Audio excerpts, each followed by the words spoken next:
ሃሌሉያ ክብር ለእግዚአብሔር ይሁን። ሰላም ሰላም ሰላም ቅዱሳን፣ ክብር ሁሉ ለእግዚአብሔር ይሁን። ዛሬ ትንሽ ዘግየት ብዬ ነው ፕሮግራም የጀመርኩት። ስለ ሁሉ እግዚአብሔር የተመሰገነ ይሁን። ሁሉ ለበጎ ሁሉ ለመልካም ነው።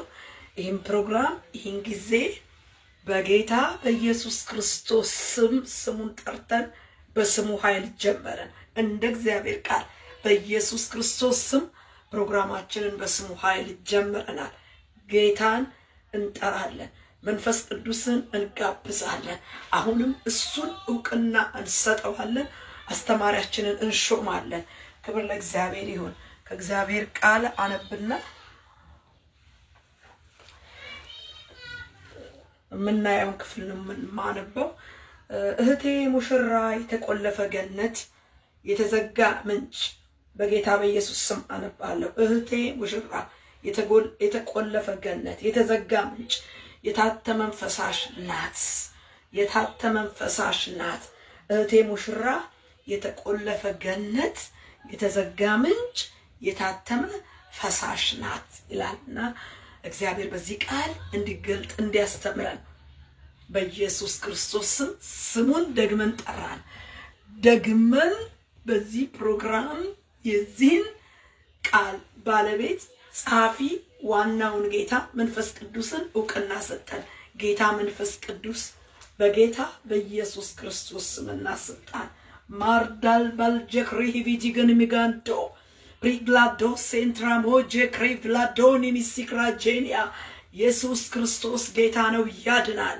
እህቴ ሙሽራ ሃሌሉያ የተቆለፈ ገነት የተዘጋ ምንጭ የታተመ ማህተም አንቺ ዛሬ መንፈስ ቅዱስ በዚህ ቃል እውነት እንድትበራልን የቃል አብርሆት የቃል ፍቺ በመንፈስ ብርሃን እንዲበራ ዕውቅናን ሰጠነህ። እኛ ዝቅ ብለን አንተን እግዚአብሔር ወንጉሳችንን ሾምን። ጊዜውን ላንተ ሰጠን። የሚገዳደር የሚቋቋም እነሆ ጸጋና ኃይልን የሚገዳደር በዚህ ሰዓት ተግዳሮቱ ሽፋኑ መጋረጃው ግዕልሁ እግቢተኛነቱ ፈርዖናዊነቱ ጌታዬ ሆይ የሰይጣን የዲያብሎስ ተግዳሮት እንደ ጎልያድ የሆነ ተግዳሮት እንደ ፈርዖን የሆነ ተግዳሮት የቃል ጠላት የጸጋው ጠላት በክርስቶስ ኢየሱስ ሞት በትንሣኤው ኃይል በመንግስት ቃል ቆለፍንበት። በስም ስልጣን አሰር ነው። በኢየሱስ ክርስቶስ ስም በኢየሱስ ክርስቶስ ስም በመንፈስ ቅዱስ ስልጣን እንደ ቃል እየተከለከለ ይሁን። ሰማያት በላያችን እንዲከፈትልን ደሙን በላያችን ላይ ጠራን። ይህን ቅዱስ ደም በፊት ይዘን ቆምን። አባ በልባችን ያየኸው የተላለፍነው በአንደበታችን በስራ በቃል መተላለፋችን ሁሉ በኢየሱስ ክርስቶስ ስም የሚያነጻው ክቡር ሕያው ትኩስ ደም ያልፍበት ዘንድ በፊትህ ንስሐ ገባን። ይቅር በለን ኃጢአታችን መልካሙን ነገር እንዳይከለክለን መልካምነትህ ከፊታችን እንዳይሰወር የጸጋው ባለቤት የስጦታው ጌታ አምላካችን ራስን ሾመናል። የስጦታውን ባለቤት የጸጋውን ባለቤት ራስነትህን ሾመናል። አምላክነትህን ጠርተናል። ክፉ በስምህ የታሰረ ይሁን። በቃል ቆለፍንበት። አንተ ግን ተገለጥልን፣ ጊዜውን ባርክልን። በኢየሱስ ክርስቶስ ስም ክፉን መተላለፍ ያለበትን መርገምና ሞት ጭንገፋ ኃጢአት በደል በኢየሱስ ደም ቀበረን። ደሙን በመረጨት በደሙ በኩል ወደፊት ቀርበናል። የላክልን የተቀበልነው መንፈስ መጽሐፉን ይግለጠው። አሜን። ራሳችንን ላንተ ሰውረን በደሙ ሰጠን። የራስ የሆነ መዝገብ የራስ የሆነ ሐሳብ አስተሳሰብ አነጋገር ሁሉ በቃል የተቆለፈ በስመ የተዘጋ ይሁን። አንተን ብቻ ጠራ። መንፈስ ቅዱስ ንዳ ዕውቅናን ሰጠን። የቃሉ ባለቤት ተገለጥልን አለን። አሜን። በኢየሱስ ጌታ ድንቅ ስም እግዚአብሔር ይመስገን። የዛሬው ቃል አብረን የምናየው በዚህ መኃልየ ምዕራፍ 4 ከቁጥር 12 ጀምሮ ነው። ቆሜ ያነብና በኋላ ቁጭ ብዬ እናገርበታለሁ። በጌታ ስም አነባለሁ። እህቴ ሙሽራ የተቆለፈ ገነት የተዘጋ ምንጭ የታተመ ፈሳሽ ናት። ቡቃዮችሽ ሮማንና የተመረጠ ፍሬ ከናርዶስ ጋር ያለበት ገነት ነው። ናርዶስ ከቀጋጋ የሽቶ ሳርና ቀረፋ ከልዩ ልዩ ዕጣን ጋር ከርቤና እሬት ከክቡር ሽቶ ሁሉ ጋር አንቺ የገነት ምንጭ የሕይወት ውሃ ጉድጓድ ከሊባኖስ የሚፈስስ ወንዝ ነሽ። ከሊባኖስም የሚፈስስ ወንዝ ነሽ። የሰሜን ነፋስ ሆይ ተነስ፣ የደቡብ ነፋስ ሆይ ና፣ በገነቴ ላይ ንፈስ፣ በገነቴ ላይ ንፈስ፣ በገነቱ ላይ ንፈስ፣ ሽቶም ይፍሰስ። ውዴ ወደ ገነቱ ይግባ፣ ውዴ ወደ ገነቱ ይግባ፣ ውዴ ወደ ገነቱ ይግባ፣ ውዴ ወደ ገነቱ ይግባ። ሃሌሉያ! መልካሙንም ፍሬ ይብላ፣ መልካሙንም ፍሬ ይብላ። ውዴ ወደ ገነቱ ይብላ፣ መልካሙንም ፍሬ ይብላ። ክብር ለመንፈስ ቅዱስ ይሁን። በዚህ ቃል እውነት መንፈስ ቅዱስ እንዲያስተምረን ማዕዱን ራሳችንን ጊዜውን ሰጥተናል። መንፈስ ቅዱስን በደሙ በኩል ጠርተናል። ጌታን ነው እንዲያስተምረን አሁንም በሱ ፊት እንሆናለን። እግዚአብሔር ይመስገን። እንግዲህ በዚህ ቃል ውስጥ አብረን የምናየው ነገር አለ ማለት ነው። በመጀመሪያ እህቴ ሙሽራ ነው። እህቴ ሙሽራ እንደ ኢትዮጵያ ባህል እኛ ሙሽራን እናውቃለን። የወንድ ሙሽራ፣ የሴት ሙሽራ፣ ሙሽራ፣ ሙሽሪት፣ ሙሽራው ይባላል በአባባል። ሙሽራ፣ ሙሽሪት፣ ሙሽራው መጣ፣ ሙሽራዋ፣ ሙሽራው ይባላል። ሙሽራ ምንድነው? የሴት ሙሽሪት በመባል በአብዛኛው ሴቲቷ ሙሽሪት በመባል ይታወቃልና ይቺ ሙሽሪት ለመጀመሪያ ጊዜ ልዩና ደማቅ በሆነ አለባበስ በዘመኑ እንደምናየው ቬሎዋን ለብሳ የከበረ ደማቅ የሚያደርጋትን ውበት የሚሰጣትን አልባሳቷን ተላብሳ ቅባቷን ተቀባታ ጌጧን አድርጋ ምን ምትለች ተውባ ለብሳ ተቀባብታ ለባሏ ሚስት ለመሆን ምን እያለች ነው? እየተዘጋጀች ነው። ለባሏ ሚስት ሆና ለመወሰን ተገብታ ለባል ለሙሽራው ባልየው መጥቶ ሙሽራይቱን ተውባ አጊጣ ደምቃ ከብራ በብዙ ሚዜዎቿ ቤተሰቦቿ ታጅባ በቃ ሙሽራውን እየጠበቀች ያለች ሙሽሪት ትባላለች። መጥቶ ደግሞ ሲወስዳታልና በአንጻሩ ደግሞ ወንድ ሙሽራ አምሮ ደምቆ የለበሰ በሚዜዎቹ በአጃቢዎቹ በቤተሰቦቹ ታጅቦ ሚስቱን ሙሽራይቱን ለመውሰድ የተዘጋጀ ነው። በኋላ ሚስት አድርጎ ይወስዳታል፣ ወደ ቤቱ ያገባታል። እና ሙሽራ በባህላችን የምናውቀው ነው፣ እንደምናውቀው ነው። እንደዛ ነው። መኃልየ ላይ ቅድም እንዳነበብኩት መኃልየ 4 ከ12 እስከ 16 በአጠቃላይ መኃልየ መጽሐፍን ስናይ ጸሐፊው ንጉሥ ሰለሞን እንደሆነ ይናገረናል። መኃልየ የሚባለው መጽሐፍ ደግሞ መኃልየ የሚባለው መጽሐፍ ከመዝሙሮች ሁሉ የሚበልጥ መዝሙር ማለት ነው። ከመዝሙሮች ሁሉ የሚበልጥ መዝሙር መኃልየ ከመዝሙሮች ሁሉ የሚበልጥ መዝሙር ማለት ነው። ጸሐፊው ደግሞ ንጉሥ ሰለሞን እንደሆነ ይናገራል። የተጻፈበት መደቡን ስንመለከተው ከጥበብ መጽሐፍቶች አንዱ መጽሐፍ እንደሆነ ይታያል። የጥበብ መጽሐፍቶች ከሚባሉት መደብ ውስጥ እንደሆነ ይታያል። እና መኃልይን ስንመለከት በሁለት ፍቅረኛሞች መካከል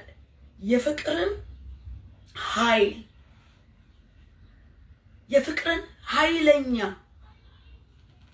ፍቅር ምን ያህል ብርታት እስከ ሞት ድረስ ኃይለኛ እንደሆነ የፍቅርን ኃይል የፍቅርን ውበት አደማምቆ የሚያሳየን ነው። በሁለት ሴትና ወንድ መካከል ባሉ ፍቅረኛሞች መካከል ያለውን ውድ ፍቅር በጣም አጉልቶ የሚያሳይ ነው። ስለ ውበት አድናቆትም ደግሞ ማራኪ የሆነ የውበት አድናቆት ያሳያል። በክፍሉ ላይ የውበት አድናቆት አለው። የውበት አድናቆትን ያሳያል። የፍቅርን ግለትና ትልቅነት ያሳያል ማለት ነው። በሁለት ፍቅረኞች ያለ ነው።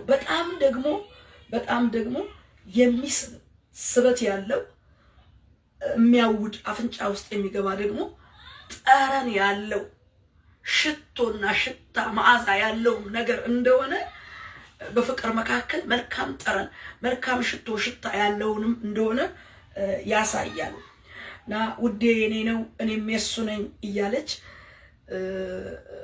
ፍቅረኛው ፍቅርን ስትቸረው ስትለግሰው እሱም እንደዛው አይነት ምላሽ እየሰጠ እናየዋለን ክፍሉን።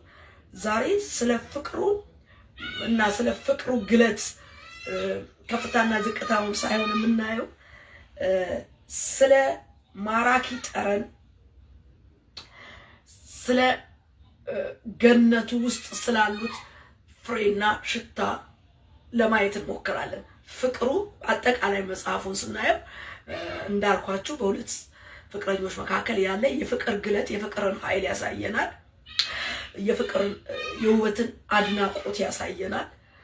እንደገና ደግሞ ማራኪ የሆነ ጠረንና ሽታ ያለውን መሆኑን አጠቃላዩን ስናየው ይሄንን ያሳየናል። እና እኔችን ሴት ምርጥ ጠረን ያላት ምርጥ ፍሬዎች ያሏት ውብ ሙሽራ አልኳት። በቃ ውብ ሙሽራ ልዩ ጠረን ያላቸው ፍሬዎች ሁሉም ያሏት ነች። እና ይቺ ሙሽራ ውብ ማራኪ ነች። በጣም በፍቅር ደግሞ ሲወዳደሱ እናያቸዋለን። ታዲያ አሁን ወደ መንፈሳዊ ትርጉም ወደ ራሳችን አምጥተን ምንድነው የሚያስተምረን ይሄ ነገር ምን ትምህርት ይሰጠናል ብለን እንድናየው ነው የምፈልገው። እግዚአብሔር ይመስገን። በዚህ ነገር ላይ ጥቂት ነገር መናገር እፈልጋለሁ። እግዚአብሔር የተባረከ ይሁን። ስለ ሁሉም እግዚአብሔርን እያመሰገንን ስለ ሙሽሪትና ስለ ሙሽራው ስናይ በክርስቶስና በዚህ በእኛ በአዲስ ኪዳን እንየው ብለን ስንል በክርስቶስና በአዲስ ኪዳን ቤተክርስቲያን መካከል ስላለው የፍቅር ግንኙነት እንዳው ራስን እስከ መስጠት ድረስ ውድ የሆነው ኃጢአት የሌለበትን ፍቅር ለቤተክርስቲያን የሰጠበትን ውድ ፍቅሩ የገለጠበትንና እሷ ደግሞ በተወደደችበት በመንፈስ ቅዱስ አማካኝነት እንዴት አይነት ውዴታ እንዳላት ይሄ በህይወታችን ያየነው ስለሆነ እናውቀዋለን። በመንፈሱ በፍቅሩ ነደን ምን አይነት በክርስቶስ ኢየሱስ በውስጣችን ለገባው ፍቅር ያ ፍቅር ልባችንን ገዝቶ በዛ ፍቅር እሳት እየነደድን ምን አይነት ኢየሱስ ሆይ እወድሃለሁ ውዳችንን በልዩ ዝማሬ በአምልኮ በስግደት ራስን በመስጠት ዓለምን በመካድ ሰይጣንና ዲያብሎስ ስራውን በመካድ ዓለምን በመተው ስጋና ክፉ ምኞቱን በመተው ብዙ በቃ የሚያስፈልጉ የነበሩ ነገሮች ስለ ፍቅሩ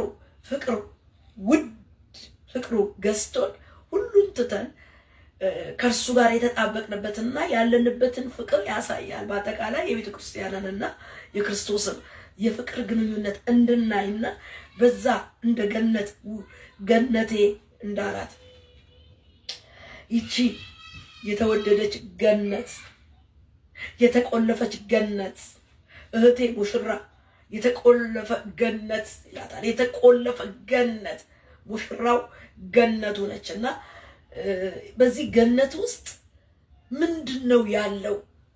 እቺ እህቴ ሙሽራዬ ገነቴ የተዘጋ ምንጭ የታተመ ፈሳሽ እያለ የሚያደናንቃት ሙሽራ እህቴ ሙሽራ ያላት ሙሽራ አንቺ የተቆለፈ ገነት ነሽ ይላታል። በዚህ ፖይንት ላይ ነው መናገር የምፈልገውና ጌታ ኢየሱስ ራሱን ሙሽራ ደቀ መዛሙርቱን ሚዜዎች አድርጎ ይናገራል። ማቴዎስ 9:14 እስከ 15 ስናይ ጌታ ኢየሱስ ከደቀ መዛሙርቱ ጋር ተቀምጦ ሙሽራው እያለ ሙሽራው በመካከላቸው እያለ ሚዜዎቹ መቆም አያስፈልጋቸውም። አሁን እሱ በሄደ ጊዜ የሚሰራ ስራ አለ። አሁን ግን ይላል ሙሽራው ከማን ጋር ነው? ከደቀ መዛሙርቱ ጋር ነው። በቃ አብሯቸው ነው። ስለዚህ ጌታ ኢየሱስ ራሱን ሙሽራ ደቀ መዛሙርቱን ሚዜዎች አድርጎ ሙሽራ ብሎ ራሱ ሲናገር እናያለን። ራእይ 22:17 ላይ ስንመለከት መንፈሱና ሙሽራይቱ ና ይላል። መንፈሱና ሙሽራይቱ ይላል። ሙሽራይቱ መንፈሱን የተቀበለች ሙሽራይቱ ቤተክርስቲያን ደግሞ ና ይላሉ። ማንን?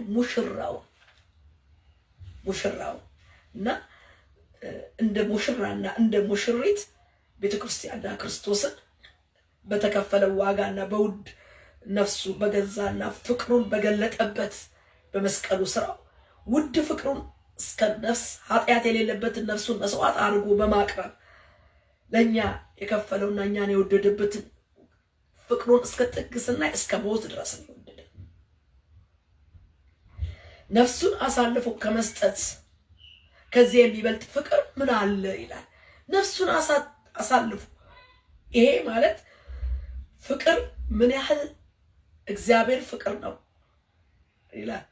እግዚአብሔር ፍቅር ነው። ፍቅሩን የገለጠበት ትልቁን ስራ የሰራው አንድያ ልጁን ለዓለም አሳልፎ በመስቀል ላይ ለሞት አሳልፎ በመስጠት ነው። ፍቅር በተግባር የተገለጠበትና በነፍሱ ዋጋ የተገዛንበት ደም አዲሷን የኪዳኗን ቤተክርስቲያን ሙሽራ አድርጓታል። በክርስቶስ ደም የተቆሸረች የአዲስ ኪዳን ቤተክርስቲያን የደሙ ሙሽራ ናት። ከደሙ የተነሳ በደም የተሞሸረች የደሙ ሙሽራ ናት። በደሙ ያነጻት በገዛ ነፍሱ ዋጋ የተገዛች ሙሽራ መንፈሱና ሙሽራይቱ በደሙ ያጸዳትንና የበጉ ሚስት አድርጎ ሙሽራ አድርጎ የራሱ ሙሽሪት ያደረጋት ሙሽራው ኢየሱስ ሙሽሪቷ በደም የተሞሸረችው ቤተክርስቲያን ማለት እኔና እናንተ ማለት ነው። ሲፓራቋ እግዚአብሔር በተቆጣ ጊዜ ሙሴ ነፃ አውጪ ሆኖ ወደ ግብጽ ነፃ ለማውጣት እንደተጠራ በጥሪው እየሄደ መንገድ ላይ እግዚአብሔር ተቆጥቶ ሊገለው ነበር ይላል። ለምን? እንደ ኪዳኑ ያልተገረዘ ልጁን ይዞ ሲሄድ ሲፓራ የእግዚአብሔር ቁጣ እንዲበርድ ጣልቃ ገብታ የልጇን ሸረፈት በባልጩት ድንጋይ ቆርጣ እግሩ ላይ ደሙን ረጨችና ምን አለችው? አንተ ለኔ የደም ሙሽራ ነህ አለችው። አያችሁ? አንተ ለኔ የደም ሙሽራ ነህ አለችው። ቁጣ ተከለከለበት። በቃ ሙሴ ሊገለው ፈልጎ ነበር። የደም ታዲያ በአዲስ ኪዳን ይልቁንም በደም በክርስቶስ ኃጢአት በሌለበት በመስቀሉ ቃል የታረቀች በገዛ ደግሞ የዋጃትን ቤተክርስቲያንን ተጠብቁ ዘንድ ይላል በሐዋርያት ሥራ ላይ። ይቺ በገዛ ደግሞ የተዋጀች ቤተክርስቲያን በአሁኑ ዘመን በክርስቶስ ኢየሱስ በአዲስ ኪዳን ዘመን የክርስቶስ ሙሽራ ተብላ እንደምትነገር በተለያየ ክፍል ይናገራል። ኢሳይያስ 61:10 ላይ አክሊል እንደለበሰ ሙሽራ ይልና ወንዱን ሴቱም ደግሞ ስለ ሴቲቷ በጌጥ ሽልማቷ እንዳጌጠች ሙሽራ የመዳንን ልብስ አልብሶኛልና። ይህ ልክ አክሊል እንደለበሰ ሙሽራ በጌጥ ሽልማቷ እንዳጌጠች ሙሽራ ጀስት ሙሽራ ያጌጠችበት ጌጥ ሙሽራው ያጌጠበትን ጌጥ ያመጣዋል። በቃ በዚህ በግልጡ ሴርኩላር በሆነው ዓለም ውስጥ የተገለጠ ሙሽራ የሚለብሰው አክሊል እንደለበሰ ሙሽራ ነው። በጌጥ ሽልማቷ እንዳጌጠች ሙሽራ የመዳንን ልብስ አልብሶኛልና። አያችሁ? ሙሽራ የተባለችው ሙሽራ ወንዱ ሙሽራ ሴቲቱ ሙሽሪት የተባለችው አክሊል እንደለበሰ አንድ በጌጥ ሽልማት እንዳጌጠች ምን ሆናለች? ክርስቶስን ለብሳለች። የማዳኑን ጸጋ መንግስተ ወንጌሉን ለብሳለች። ሙሽሪቷ የተጎናጸፈችው የመዳንን ልብስ የለበሰች ያጌጠች ሙሽራ፣ የጽድቅን መጎናጸፊያ የደረበች ሙሽራ ማለት ክርስቶስን ጸጋ አዳኝ ከሰማይ የወረደውን ስጦታ የለበሰች የአዲስ ኪዳኗ ጸጋን የተጎናጸፈች ነች። አክሊል እንደለበሰ በጌጥ ሽልማቷ እንዳጌጠች ሙሽራ የመዳን ልብስ አልብሶኛልና ይሄ የመዳን ልብስ ሙሽራይቱ እንደለበሰችው እንዳጌጠችው እንደሚታየው በገሃዱ ዓለም በግልጥ እንደሚታየው ያ ደግሞ በመንፈሳዊው ዓለም ሙሽሪት የሆነችበት ምክንያት ክርስቶስ ያዳናት መዳን በክርስቶስ የሆነላት የማዳኑን ጸጋ የተጎናጸፈች የማዳኑን አክሊል የለበሰ የጌጥ አክሊሏን የለበሰች ማዳኑን የለበሰች እሷ ሙሽሪት ነች። የክርስቶስን የማዳኑን ስራ ኦልሬዲ ለብሰዋለች። ስለዚህ ሙሽሪት ቢል አያፍርባትም። በገዛ ነፍሱ ዋጋ የገዛ ሙሽሪት ነች።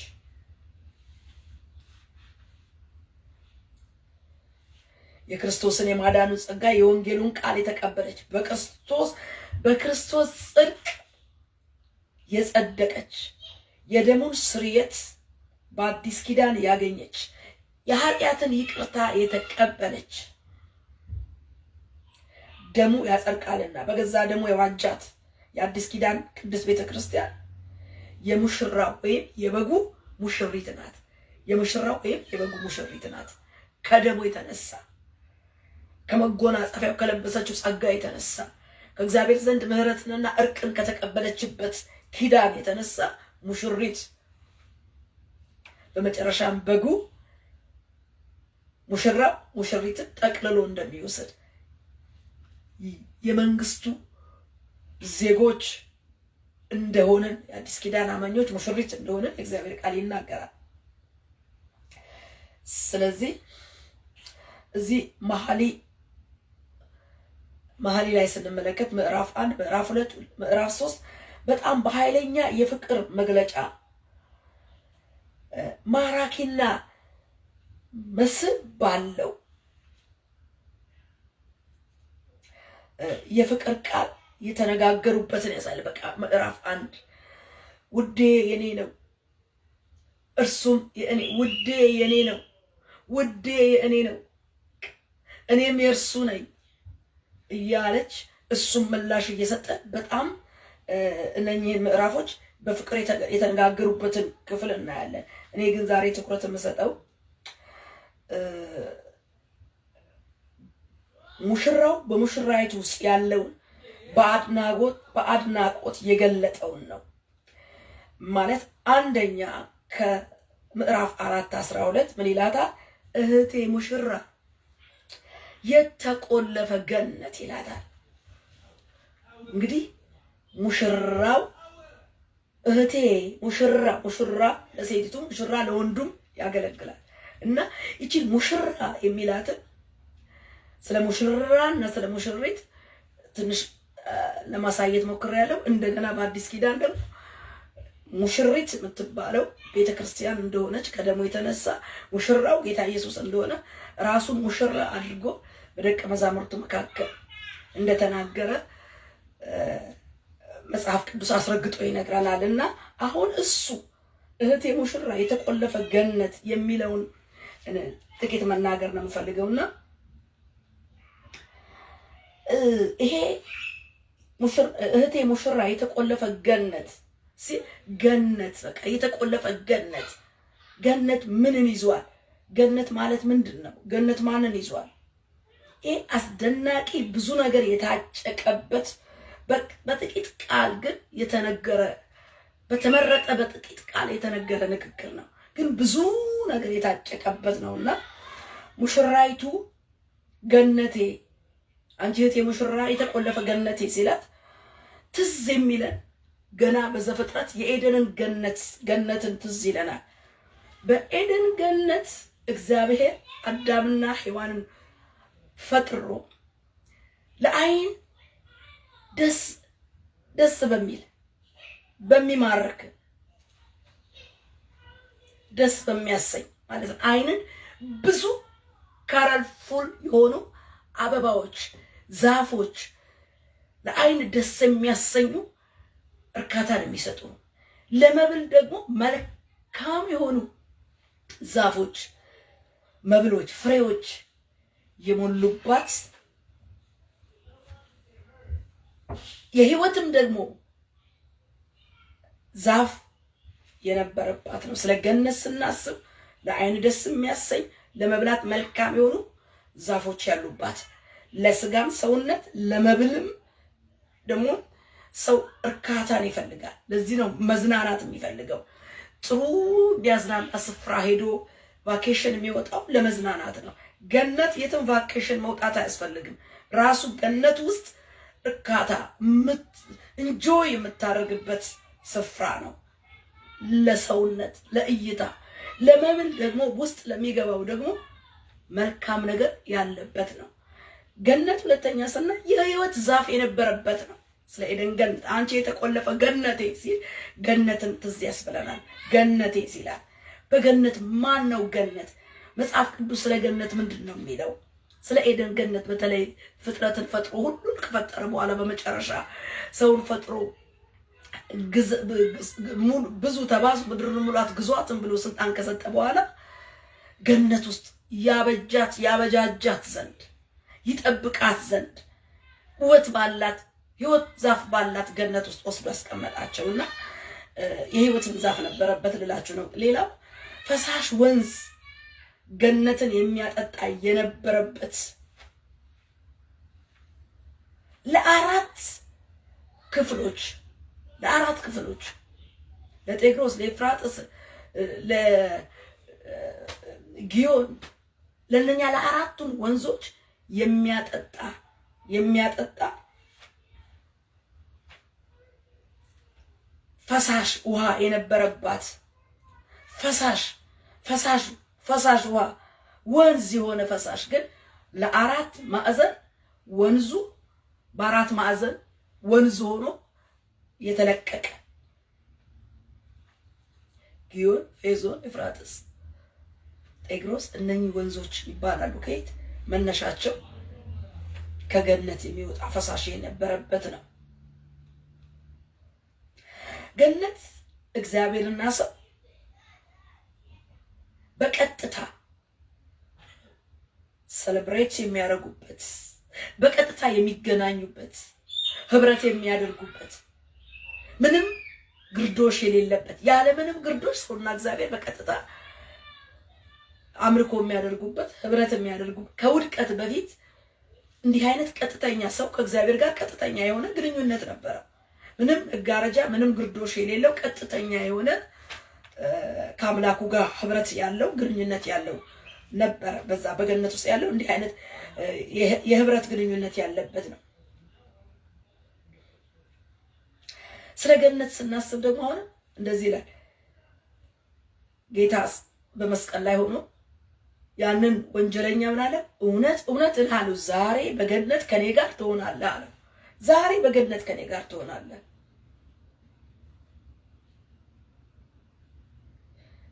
ስለዚህ ገነት በእግዚአብሔር መገኘት በልዑል አምላክ ከሱ ከፈጣሪው ከልዑል አምላክ የተነሳ ገነት ሰማይ ተውሏል። ደግሞ አሁን እውነት እውነት እልሃለሁ ዛሬ ከኔ ጋር በገነት ትሆናለህ አለው። ሐዋርያ ጳውሎስ እንመለከት እስከ ሶስተኛ ሰማይ ተነጠቀ ይልና እንደገና ሁለተኛ ቆሮንቶስ 12:4 ወደ ገነቱም ተነጠቀ ይላል። ወደ ገነቱም ተነጠቀ ይላል እና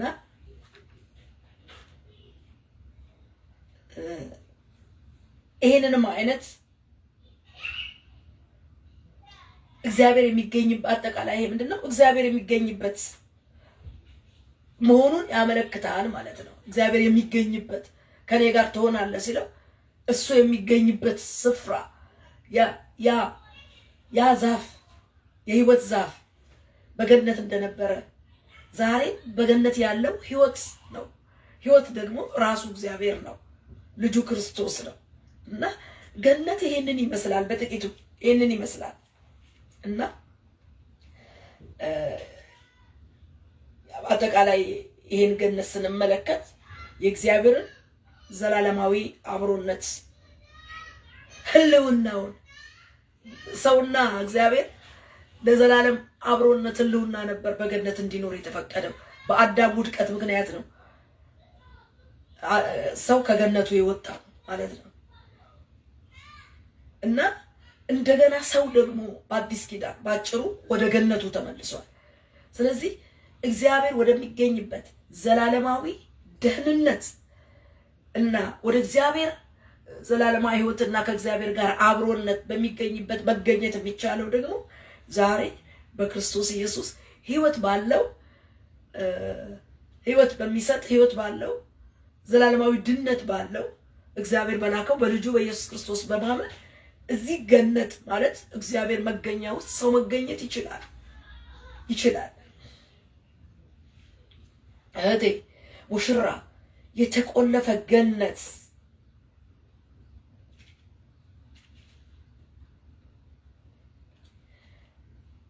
በጣም በፍቅር ምዕራፍ 1 ምዕራፍ 2 ስናየው በፍቅር እሷም የጠለቀችበት ይሄ በሁለቱ መካከል ያለው የፍቅር ከፍታ ትልቅነት ሁለቱም እየተመላለሱ ያሳያል። እዚህ ጋር ግን እሱ እህቴ ሙሽራዬ አንቺ ምን አላት? የተቆለፈ ገነት። በገነት ውስጥ እንዳልኳችሁ ምንድነው በገነት ውስጥ ያለው?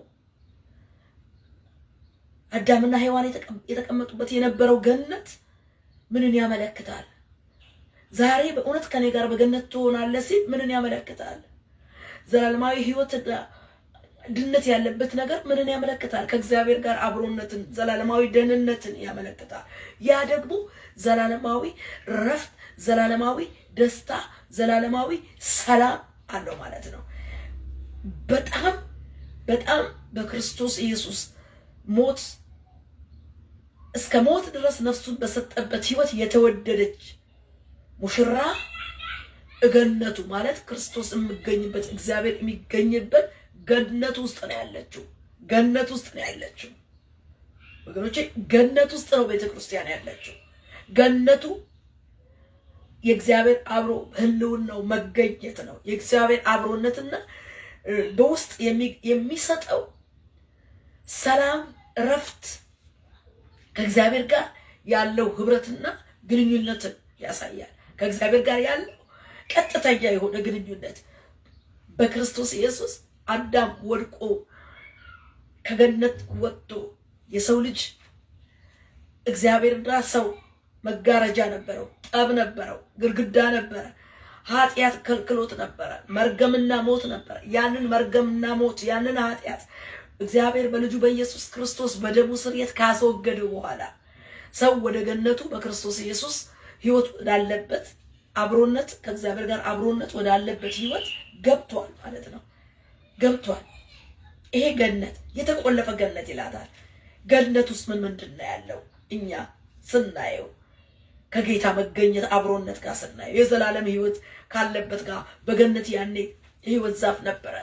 ይሄ የህይወት ዛፍ ይሄ የህይወት ፍሬ በማን ነው ህይወት ያለው? ዘላለማዊ ህይወት፣ ዘላለማዊ ድነት በክርስቶስ ኢየሱስ ገነት ውስጥ የሚያስገባን ከወጣንበት ገነት ተመልሰን የገባንበት ህይወት ክርስቶስ ነው።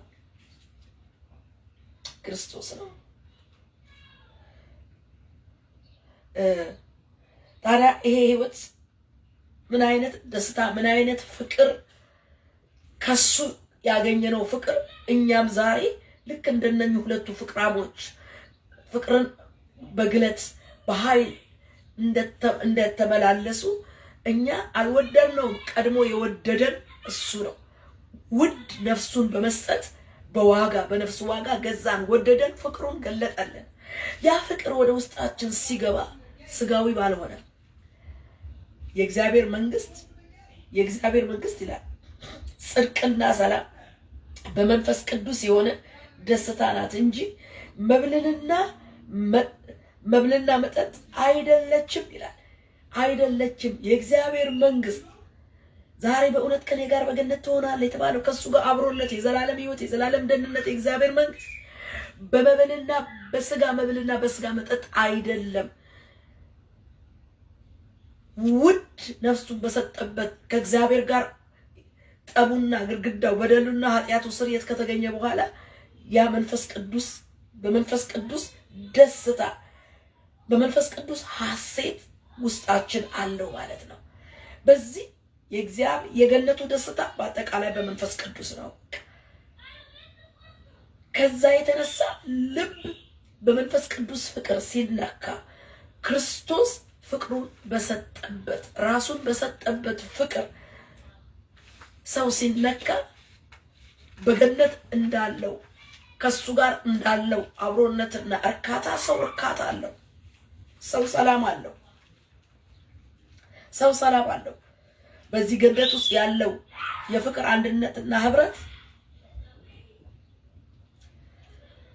ለሰውየው ሰላም ይሰጠዋል እና ምላሹ ደግሞ እሱ እንደወደደን እንኳን ባንሆንም ለሱ ለወደደን በፍቅሩ ለያዘን በመንፈስ ቅዱስ ልባችንን በፍቅር በነካው ልባችን በፍቅር ተነክቶ ምላሻችን እኛ ፍቅር ነው። እንወድሃለን ጌታ ኢየሱሴ፣ እናፈቅርሃለን፣ እንወድሃለን፣ እናመልክሃለን፣ እንገዛልሃለን፣ ዘራችን ይገዛል፣ እንሰግድልሃለን ብለን ስግደት፣ አምልኮ፣ ፍቅራችንን አብዝተን እንሰጣለን። ያቺ ሴት ብዙ የተተወላት ያቺ ሴት ስምዖን ለምጻም ነው። ጌታ ኢየሱስን ቤቱ ግብዣ አድርጎ ጠርቶታል። ቤቱ ገብቷል። ቤቱ ገብቶ ግን እንደ አንድ ተጋባዥ ቤቱ ገብቶ የሚገባውን ነገር አላደረገለትም። ያቺ ሴት ግን ፍቅር የነካት ሴት ግን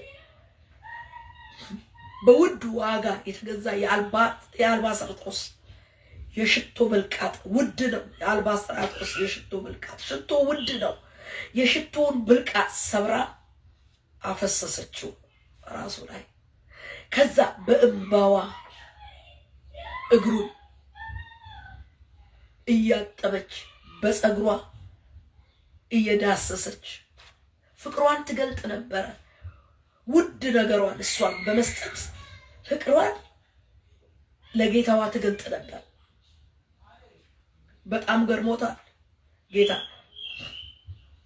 ስምዖን እንደሷ የሆነ ፍቅር አላሳየም። ብዙ የተተወላት ኃጢአተኛ ስርየት ያገኘች መዳን የሆነላት ደህንነት ያገኘች ገነቱ ውስጥ የገባች በፍቅሩ የተነካች ለፍቅሩ ምላሽ ውድ ነገሯን ሰበረችው። በቃ ገለጠች፣ ፍቅሯን ገለጠች፣ በተግባር ገለጠች። ይሄ የፍቅሩ ምላሽ በጎ ምላሽ ዛሬም እኛ የእግዚአብሔር ገነቱ ነን ብለን ስንል በገነቱ ውስጥ ያለው ህይወት ነው። ህይወትም ክርስቶስ ነው። በሱ ህይወት ውስጥ ነን። ግን እሱ አስቀድሞ ወዶን ለተወደድንበት ውድ ግን ዋጋ መክፈል ባይሆንም ባይመጣጠንም ፍቅራችን ግን እንሰጣለን። ከዓለም ወጥተናል፣ ዓለምን ጥለናል። ስለ ፍቅሩ ቤተሰብን የማያምኑ ቤተሰቦች ብዙዎች ቤተሰቦቻቸውን ጥለው፣ ብዙዎች ትዳራቸውን ጥለው፣ ብዙዎች ስራቸውን ጥለው፣ ብዙዎች ማህበራዊ ነገራቸውን ጥለው ስለ ክርስቶስ በመለየት ፍቅራቸውን በመግለጽ ከጌታ ጋር ኖረዋል። አንዳንዶችም እንደምናውቀው መጽሐፍ ቅዱስ ላይ ቤተክርስቲያን ታሪክ እንደሚናገር እስከ ሞት ድረስ ፍቅራቸው ለወንጌል እውነት ለክርስቶስ ሰውተዋል። ፍቅር የክርስቶስ ፍቅር እስከ ሞት ድረስ በወደደን ፍቅር እኛም እስከ ሞት ድረስ የታመንኩ ሁን ስለሚል ያ ፍቅር በመንፈስ ቅዱስ ልባችን ውስጥ በገባውና ባደረው በሱ ፍቅር እንወደዳለንና እንወደዋለን። ስለወደደን እንወደዋለን። እቺ እህቴ ሙሽራ የተቆለፈ ገነት የሚለን ንጽህናዋን ያመለክታል። የተቆለፈ ገነት ገነቱ የከበረ ህይወት ያለው ነገር አለ፣ መዝገብ አለው። የከበረ ሸክላ ውስጥ የተቀመጠ የከበረ መዝገብ አለ ይላል ሐዋርያው ጳውሎስ። የከበረ መዝገብ አላት እህቴ እሷ ደግሞ ሙሽራይቷ የተቆለፈ ገነት ነች። ገነቱ ህይወት አለበት። ገነቱ ነውር የሌለበት። እንዳውም ምዕራፍ 4 ላይ ምን ይላታል? ነውር የሌለባት ይለዋል። እንዲህ ይላታል 4 ከፍ ብሎ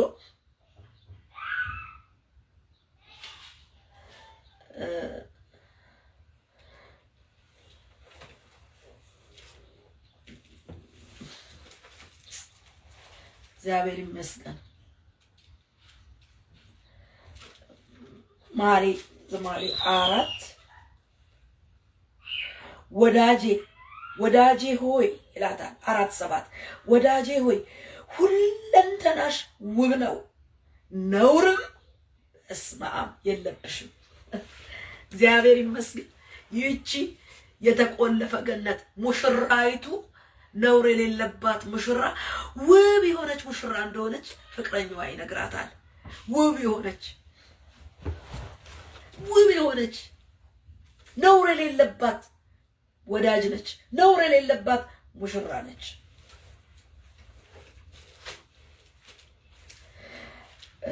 ነውር የሌለባት አድርጎ ክርስቶስ ኤፌሶን 1:4 ላይ ሲነግረን ዓለም ከመፈጠሩ በፊት ክርስቶስ ነውር የሌለባት አርጎ ቤተክርስቲያንን በክርስቶስ ኢየሱስ መረጠን ይላል። ነውር የሌለብን አርጎ መረጠን ይላል። ወዳጄ እህቴ ሙሽራዬ ውብ ነሽ፣ ነውር የሌለብሽ ውብ ነሽ ይላል። አንደኛ ጴጥሮስ 1 ላይ ስለኛ እንድናይ የሚፈልገው የተቆለፈ ገነት የሚላት ነውር የሌለባት ውቧ የውዱ የዛ ሙሽራ ሳትሆን አሁን የክርስቶስን ሙሽራ እኛ ቤተክርስቲያንን ገነት ውስጥ ኢየሱስ ህይወት አለ። ገነት ውስጥ ህይወት ያለው በክርስቶስ ነው። ከክርስቶስ ጋር ባብሮነት ህይወት አለ እና ነውር ደግሞ የሌለብን መሆኑን ሲነግረን አንደኛ ጴጥሮስ ምዕራፍ 1 ላይ ቁጥር 19 ላይ እንደዚህ ይላል፣ ነውር ከአባቶቻችን ከወረሳችሁት ከከንቱ ኑሯችሁ በሚያልፍ ነገር በብር ወይም በወርቅ ሳይሆን ነውርና እድፍ እንደሌለው እንደ በግ ደም በክብር በክርስቶስ ደም እንደተዋጃችሁ ታውቃላችሁ ይላል። ነውርና እድፍ እንደሌለው እንደ በግ ደም በክብር የክርስቶስ ደም ተዋጃችሁ ይላል። አያችሁ፣ ነውር የሌለው ነውርን ከቤተ ክርስቲያን ያራቀበት ቅዱስ ደም ፈሶ ቤተ ክርስቲያንን ክርስቶስ ሞሽሯታል። የደሙ ሙሽራ ነች፣ ሙሽራይቱ ነች። ሙሽራው እሱ ቤተ ክርስቲያንን ሲሞሽር ለራሱ ሲያደርጋት፣ በገዛ ደሙ ሲዋጃት፣ በገዛ ደሙ ሲገዛት፣ የራሱ ሲያደርጋት ነውር በሌለበት ደሙ ነውር የሌላት ውብ አድርጎ የሰራት ቅድስት ቤተ ክርስቲያን እሷ ገነት ነች።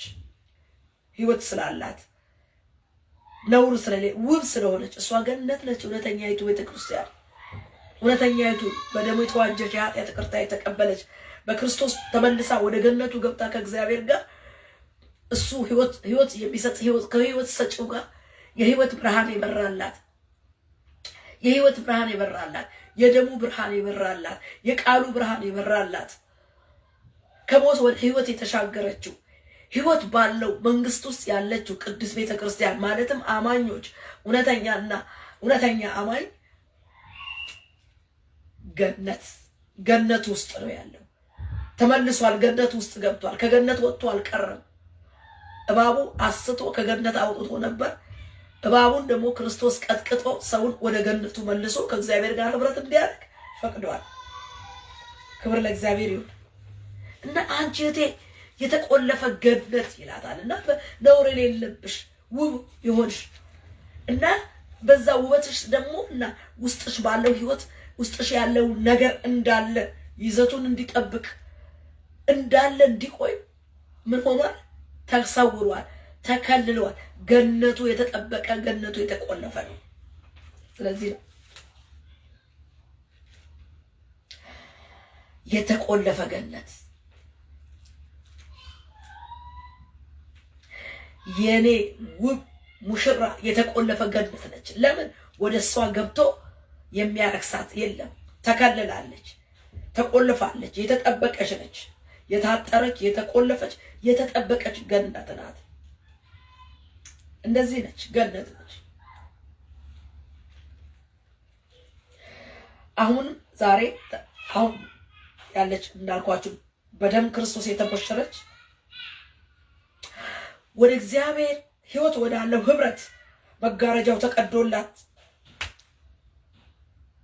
ሕይወት ወዳለው ብርሃን ወዳለው ጌታ ጋር ህብረት እያደረገች ያለች ቤተክርስቲያን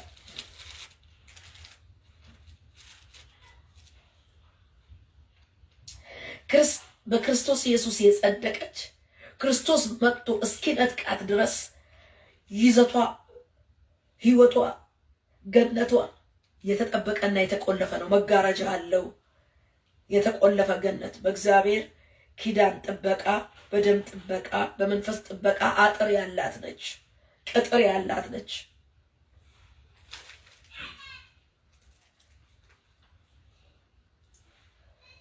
ክርስትናችን ህይወታችን በጽድቅና በቅድስና ተቆልፎ በመንፈስ ቅዱስ ሐሴት እያደረግን እየተፍለቀለቅን ማለት ነው። ዓለም ውስጥ ነው ያለነው። አዎ መከራ አለ፣ ስቃይ አለ፣ ስደት አለ፣ ችግር አለ። የብዙ አይነት ችግር፣ የኢኮኖሚ፣ የጤና፣ የብዙ አይነት የማህበራዊ ቀውስና ችግር አለ፣ ስደት አለ። ስለ እምነት የሚመጡ ችግሮች አሉ። ነገር ግን በዚህ ችግሮች ውስጥ እያለን የሚያፍለቀልቅ ህይወታችን የተጠበቀ ሁሉን ትተን ህይወት መርጠን የተከተልንለት ጌታ በዚህ ህይወት ባለው ገነት ውስጥ ጠብቆ ያኖራል። በሐሴት፣ በደስታ፣ በማፍለቅለቅ ገነቱ ህይወት ነው ያለው።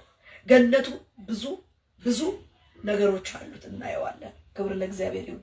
ስለዚህ በእንደዚህ አይነት ህይወት ነው ቤተክርስቲያን የምትኖረው። ግን ዛሬ ታዲያ እንዲህ ወደ ገነቱ የገባች በክርስቶስ ህይወት ውስጥ በደም የተቆሸረች ቤተክርስቲያን ጥያቄ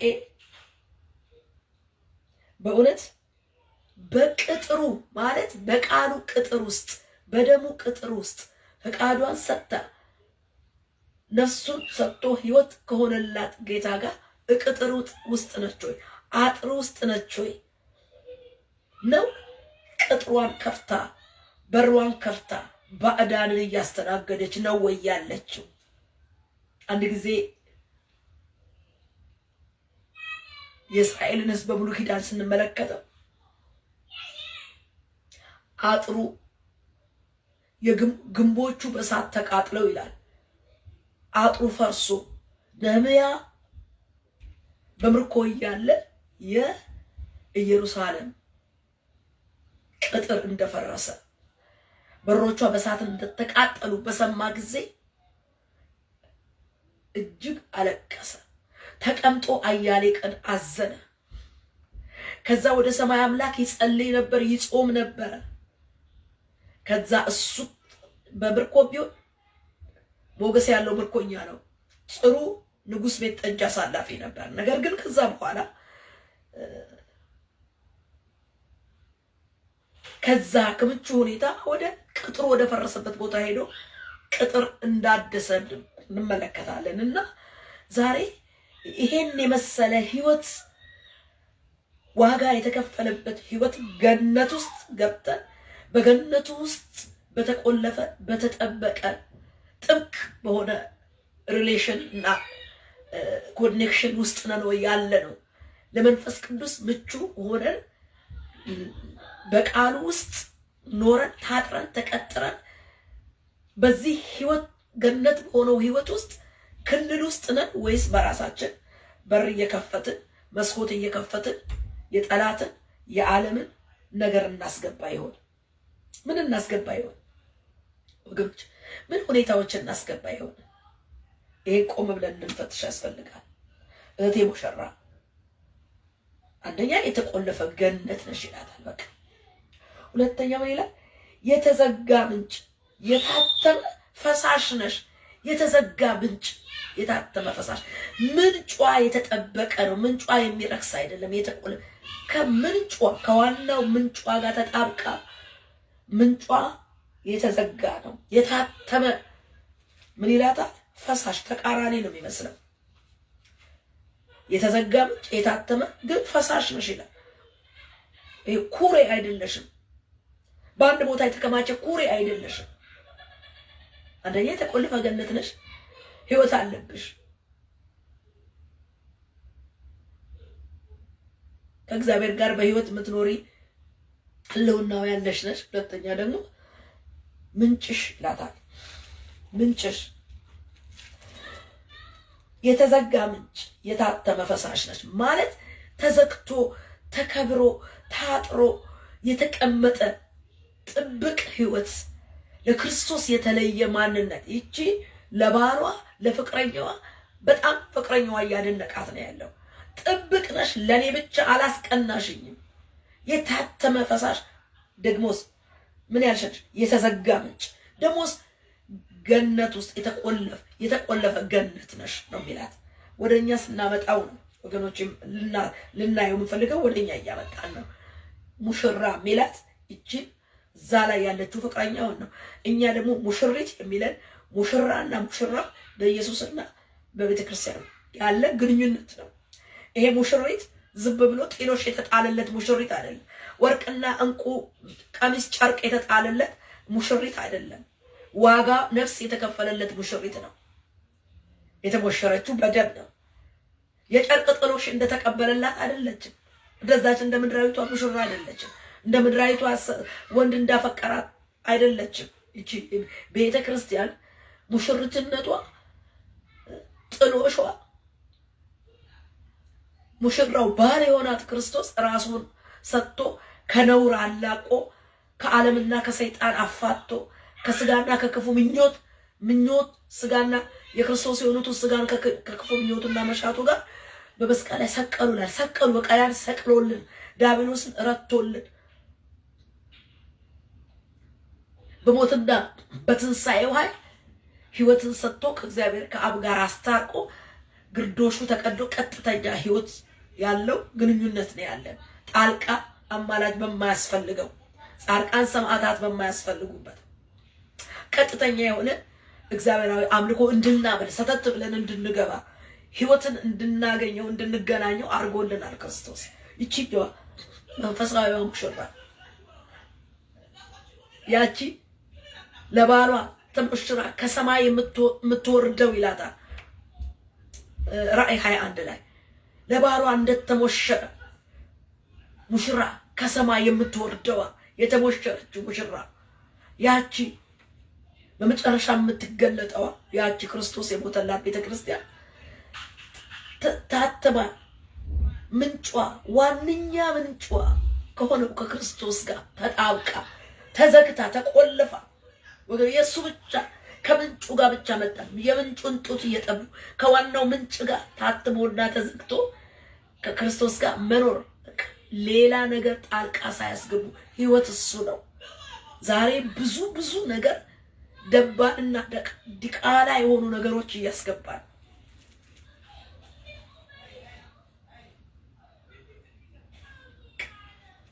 ነህምያ ቅድም እንዳልኳችሁ ለማደስ በሄደ ጊዜ የገጠመው ነገር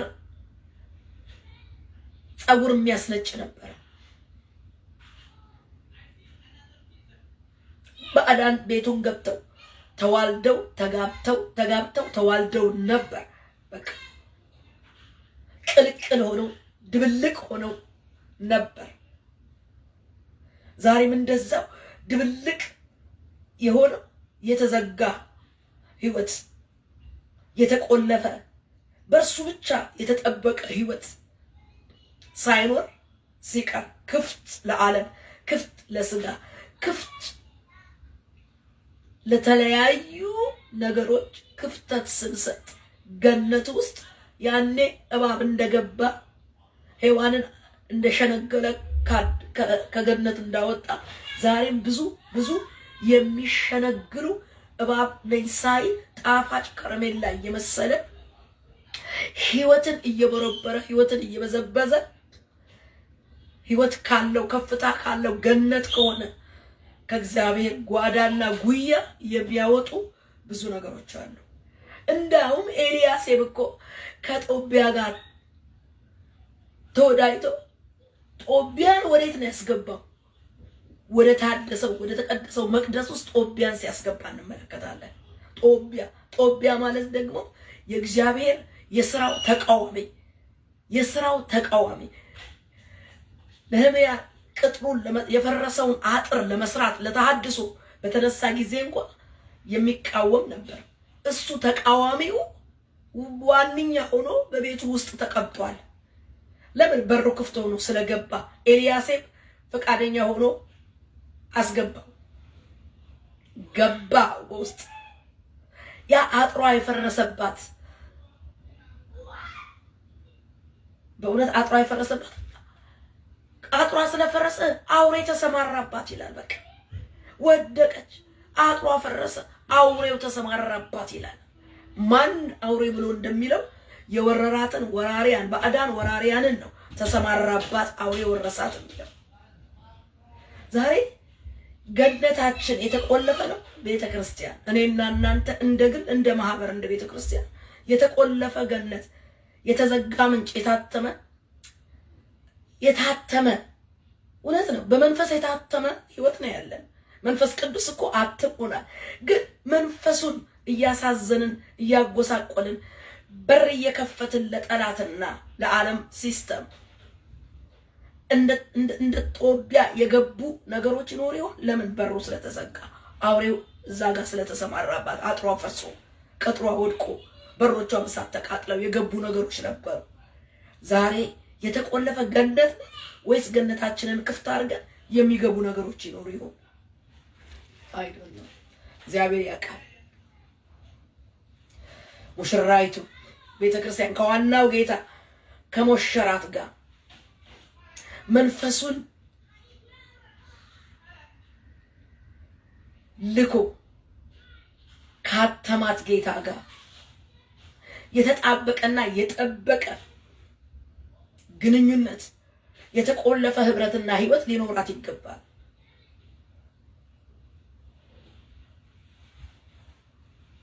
ከዋናው ከቤተ ክርስቲያን ራስ ጋር ኮኔክት ማድረግ አለበት ማለት ነው። ራስ ከሆነው ስልጣን ጋር በዛ በገነት የህይወት ዛፍ እንደነበረ አሁን ደግሞ ህይወቱን የሰጠን ክርስቶስ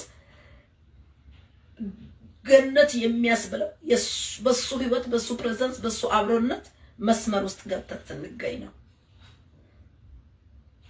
መምጣቱንም የምንጠባበቀው ምጽአቱንም የምንጠባበቀው በዚህ ህልውና ውስጥ በመገኘት መንፈሱና ሙሽራይቱ ና ይላሉ። ና ተርቤሃለሁ፣ ፍቅረኛዬ ርበኸኛል፣ ጠምተኸኛል፣ ና ብላ ዓለምን ልቅቅ አርጋ የዓለምን አጥፊ ነገር ለቃ የሰይጣንን አሰራርና ሽንገላ ለቃ በሯን ቆልፋ ልቧን ቆልፋ ህይወቷን የተዘጋ ምንጭ የተቆለፈ ገነት አርጋ ከዓለም ከሰይጣን ከስጋ ክፉ ምኞትና ከተለያዩ ህይወትን ከሚበዘብዙ ከሚዘርፉ ነገሮች ስትጠበቅ ስትቆለፍ ስትዘጋ ስትጠበቅ ነው ጌታና አብላ የምትለው መንፈሱና ሙሽራይቱ እየተፍለቀለቁ መከራ ቢኖር ችግር ቢኖር በደስታ በእንጀራና በመብል። አሁን እኮ ማህበራዊ ነገራችን ራሱ ትኩረቱ እንጀራ ነው። በቃ እንጀራ ነው። ውድድሩ የሚታይ የሆነ የውጪ ነገር ነው፣ ህንፃ ነው፣ ምእመን ቁጥር ነው ቁጥር እንጂ ህልውናው አለ ወይ? ሙሽራይቱ የሙሽራው በገነት ውስጥ ያለ ህይወት አለ ወይ? በዚህ ህይወት ውስጥ ነው ወይ ተጠብቃና ተቆልፋ ተዘግታ ያለችው? በዚህ መንፈሳዊ ይዘቷን መንፈሳዊ ማንነቷን ራስ ከሆነው ጌታ ጋር ጠብቃ ይዛ ነው ወይ ያለችው ቤተክርስቲያን? ይሄ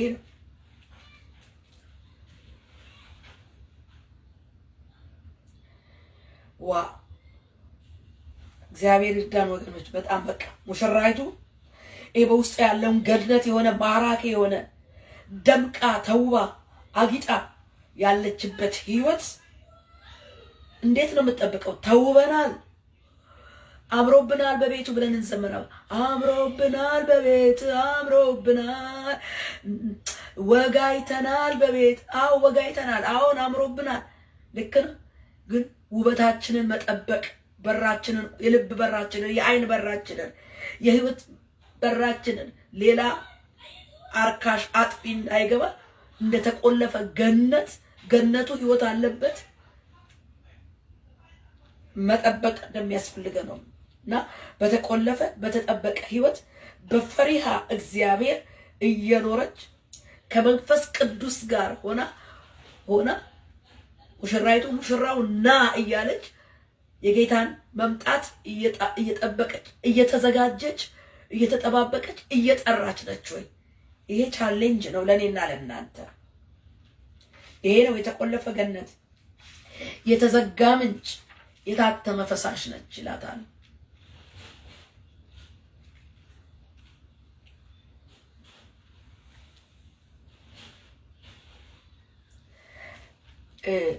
ይሄ ብቻ ሳይሆን የታተመ ሁለተኛው፣ አንደኛ የተቆለፈ ገነት ነው፣ ሁለተኛ ግን የተዘጋ ምንጭ የታተመ ፈሳሽ ነች ሲል ዋና ምንጭዋን ከጌታዋ ጋር አድርጋ ጥብቅ ግንኙነት በግል ህይወቷ በማህበር በቤተክርስቲያን የጠበቀ ጥብቅ ግንኙነትና ህይወት ያላት በመስመር ውስጥ ያለ ከህይወት ገነት ከሆነው ህይወቱን ካፈሰሰላት ህይወት ከሆነላት ውበት ውስጥ ድምቀት ውስጥ ያለች ቤተክርስቲያን ፍሰት አላት። ትፈሳለች ትፈሳለች። የታተመች ነች፣ የተዘጋች ነች። ይሄ ያላትን ነገር መጠበቋ ነው። መታተሟ፣ መዘጋቷ፣ መጠበቋን ነው የሚያሳየው። መፍሰሷን ግን የእግዚአብሔር ቃል ምንድን ነው የሚለው? የቤተ ክርስቲያን ሂዱ ወንጌልን ለዓለም ሁሉ ለፍጥረት ሁሉ ስበኩ ነው የሚለው። ስለዚህ ፍሰት አላት ማለት ነው። የተዘጋ ምንጭ የታተመ ፈሳሽ ነች፣ ፈሳሽ ናት ማለት ኩሬ አይደለችም። በአንድ በኩል ተሰብስባ ኩሬ ይሸታል። ኩሬ የተከማቸ ውሃ በአንድ ቦታ ለብዙ ጊዜ ሲቀመጥ ይሸታል። እሷ ግን እንደዚህ አይደለች። የታተመ ፈሳሽ ግን የምትፈስስ ፈሳሽ ነች፣ የምትሄድ ወንዝ ነች። ወንዙ አለባት አይደል? ወንዝ አለባት እኮ ወንዝ አላት። ከኤደን ነው ወንዙ የወጡ በአራት ማዕዘን የፈሰሰ የነበረው። አሁንም ስለ ወንዝ የሚነግረን መልእክት አለን። ሕዝቅኤል 46 ስትሄዱ ከቤተ መቅደሱ ከመድረኩ ስር የፈለቀው ውሃ መፍሰስ የጀመረው ውሃ ከቤተ መቅደሱ የእስራኤልን መታደስ ሕዝቅኤል በራእይ ያየው መታደሷን ሲናገር ከቤተ መቅደሱ ነው ምን ውሃ መፍሰስ የጀመረው። ከዛ ቁርጭምጭሚት፣ ጉልበት፣ ወገብ ያለ አጥለቀለቀና ወንዝ ሆኖ ፈሰሰ። ወደ አረባ ባህር የሚሄድ ቡት ወደ ሆነው ባህር ገብቶ የሞቱትን ሁሉ የሚፈውስ የሞቱትን አሶች የሚፈውስ ብዙ አሳ አጥማጆች አስጋሪዎች የሚገኙበት ሆኖ በግራና በቀኝ የሚያፈራ ባለ ብዙ ፍሬ እንዲሆን ያደረገው ያ ከቤተ መቅደሱ የፈሰሰው ውሃ ነው። በአዲስ ኪዳን ጌታ ኢየሱስ ክርስቶስ ሲናገር ስለ መንፈስ ቅዱስ በውሃ መልክ ነው። ማንም የተጠማ ቢኖር በቃ ወደ እኔ ይምጣና ይጠጣ፣ የህይወት ወንዝ ውሃ ከሆዱ ይፈልቃል ብሎ ስለ መንፈስ ቅዱስ ተናገረ። የህይወት ወንዝ ውሃ ይፈልቃል ብሎ ስለማን? ውሃው ስለ መንፈስ ቅዱስ አመልክቶናል። እና መንፈስ ቅዱስ ያላት ቤተክርስቲያን፣ ህይወት ያላት ቤተክርስቲያን የተቆለፈች የተጠበቀች የተዘጋበች ሆና የታተመች እሷ ምን ትሆናለች? ፈሳሽ ወንዝ ነች፣ ትፈሳለች። ወንጌልን ይዛ ትሄዳለች። ማዳኑን ትናገራለች። አምልኮ ታመልካለች። ነፍስ አላት፣ ሕይወት አላት፣ ታመሰግናለች፣ ታመልካለች። ወንጌሉን ደግሞ ትናገራለች። አንድ ጊዜ ትዝ ይላችሁ እንደሆነ በሐዋርያት ሥራ በኢየሩሳሌም በእርግጥ ጌታ አስቀድሞ ሲናገር ኃይል እስክትቀበሉ ከኢየሩሳሌም እንዳትወጡ ተብለዋል። ነገር ግን ጌታ ኢየሱስ ባረገ ከታየ በኋላ ባረገ በ10ኛው ቀን ሐዋርያት 2 በዓለ 50 ሆኖ መንፈስ ቅዱስ ወረደ። መንፈስ ቅዱስ ከወረደ በኋላ ግን ኃይልን ተቀበሉ እና ኃይልን ከተቀበላችሁ በኋላ በይሁዳ በሰማርያ እስከ ምድር ዳርቻ ድረስ ምስክሮቼ ትሆናላችሁ ነው ተብሎ የተጻፈው። ነገር ግን እነሱ ምን ሆኑ? በዛው በይሁዳ ብቻ ምን ሆኑ? ተከማቹ። በቃ እንደ ኩሬዋ እዛ ጋር ተከማቹ። እግዚአብሔር ግን ምን አመጣ? በስጢፋኖስ ሞት ምክንያት በተናቸው። ስደት መጣ። አንዳንድ ጊዜ አንዳንድ ችግሮች በቤተ ክርስቲያን ላይ ሊያነቃንቁ ሊያንቀሳቅሱ ሊመጡ ይችላሉ። ካልታዘዝን ስደቱ በአራት ማዕዘን ይበትንና ወንጌል እንዲሰበክ ያደርገዋል። እና ኩሬ አይደለችም፣ እንደ ፈሳሽ ነች ነው የሚለው። ሁለተኛ የተዘጋ ምንጭ የታተመ ምንድን ነች? ፈሳሽ ነች ይላታል። ፈሳሽ በጣም ነው እኮ የሚገርመው። እግዚአብሔር ይመስገን።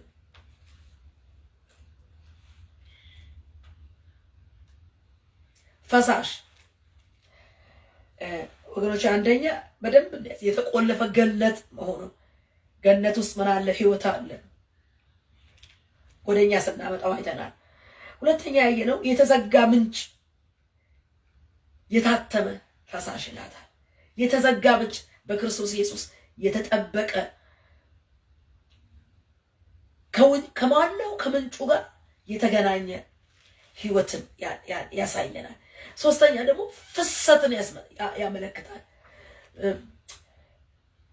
ተጠብቃ መንፈሳዊ ይዘቷን ይዛና ጠብቃ የምትፈስስ ወንዝ እንጂ ኩሬ አለመሆኗን ሶስተኛ ያሳየናል። ዛሬም ሰው ዋናውን ሕይወቱን ከጌታ ኢየሱስ ጋር ከዋናው ጋር አጣብቆ ሕይወቱን የግል ሕይወቱን ጠብቆ የማህበር ሕይወቱን ጠብቆ ነው መፍሰስ ያለበት። ያለዛ ሕይወቱን በሩን የተለያዩ መስኮቶች ከፍቶ ደባል ነገሮች አስገብቶ እፈሳለሁ፣ ወንጌል እሰብካለሁ፣ ወንጌል አገለግላለሁ ቢል ፍሬ ቢስ ነው የሚሆነው። ለምን? ክፍት ነዋ። ደባል ነገሮች ገብተዋላ። ነውር የሌለበት በሆኑ ቀርቶ በነውር ታጅሏላ። ደባል ነገሮች ገብተዋላ። ብዙ የተሰማራበት ነገር ይኖራል። ለምን? በሩና መስኮቱ ክፍት ነው። ስለዚህ ነው ህይወታችን እንደተቆለፈ ገነት፣ ያ ገነት እንደተቆለፈ የሰውየው ሙሽራ እንደተቆለፈች፣ ይልቁንም የኢየሱስ ሙሽራ በክርስቶስ ደም የተዋጀን ገነቱ ህይወቱ ያለበት ህይወት ያለን ሰዎች ህይወታችን እንደ ገነት መቆለፍ እንደተዘጋ ምንጭ ደግሞ ከዋናው ምንጭ ከክርስቶስ ጋር ሶኬት አድርገን ምንጫችን መጠበቅ ያለበት። ሶስተኛ ደግሞ ኩሬ ሳይሆን የምንፈስስ ፈሳሽ ወንዝ እንደምንሆን ስለ ፈሳሽ ስለ ፍሰት ስለ ውሃ ስለ ወንዝ በአዲስ ኪዳን ግልጽ ነው። መንፈስ ቅዱስ ፍሰት ያለ መንፈሳዊ ይዞታችንን ጠብቀን በመንፈስ ቅዱስ ተልኳችንን የምንወጣው በመንፈስ ቅዱስ ነው። ስለዚህ የኛ ጥረት ሳይሆን የኛ ፈቃድ በሱ ውስጥ ሆኖ ሲለቀቅ መልካም ነው። ፈቃዳችን በር ለመክፈትም ነው። በርንም ዘግቶ ተጠንቅቆ በመንፈሱና በቃሉ ምሪት በህይወት ገነት ውስጥ ለመኖርም ነው። ሰው ፈቃዱን ማድረግ የሚችልበት የራሱ መብት እንዳለው እግዚአብሔር ራሱ የሰውን ፈቃድ ስለሚያከብር ማለት ነው። ስለዚህ ምንጩ ዝግ ሳይሆን በክርስቶስ ተጠብቀን ሳንጠብቅ ሾው የምናደርገው ነገር ቢመዘን በእግዚአብሔር ፊት እግዚአብሔር ያውቀዋል። በመጀመሪያ ህይወት የተቆለፈ በእግዚአብሔር ቃል ኑሮ የተጠበቀ መስመር ውስጥ ያለ መሆን አለበት። ህይወታችን እንደተዘጋ ምንጭ ምንም ቆሻሻ እንደማይገኝበት ጥንቃቄ ያለው ህይወት ሆኖ ጤናማ መንፈሳዊ የታተመ በመንፈሱ የታተመ ምንጩ ከዋናው ከክርስቶስ ጋር ተጣብቆ የተጠበቀ ህይወት ኖሮን እንደ ፏፏቴ እንደ ወንዝ ጅረት መንፈሳዊ ማንነታችንን ጠብቀን መፍሰስ እንችላለን። ስለዚህ ጤናማ በሆነ ዋናችንን በመጠበቅ አገልግሎትና የቤተ ክርስቲያን እንቅስቃሴ እንድናደርግ ጌታ ያሳስባል ማለት ነው። በአንጻሩ በዚህ ሁኔታ መንፈሳዊ ህይወታችን ለዓለም ወንጌልን ለማፍሰስ ተጠብቀን ተጠርተናል ማለት ነው።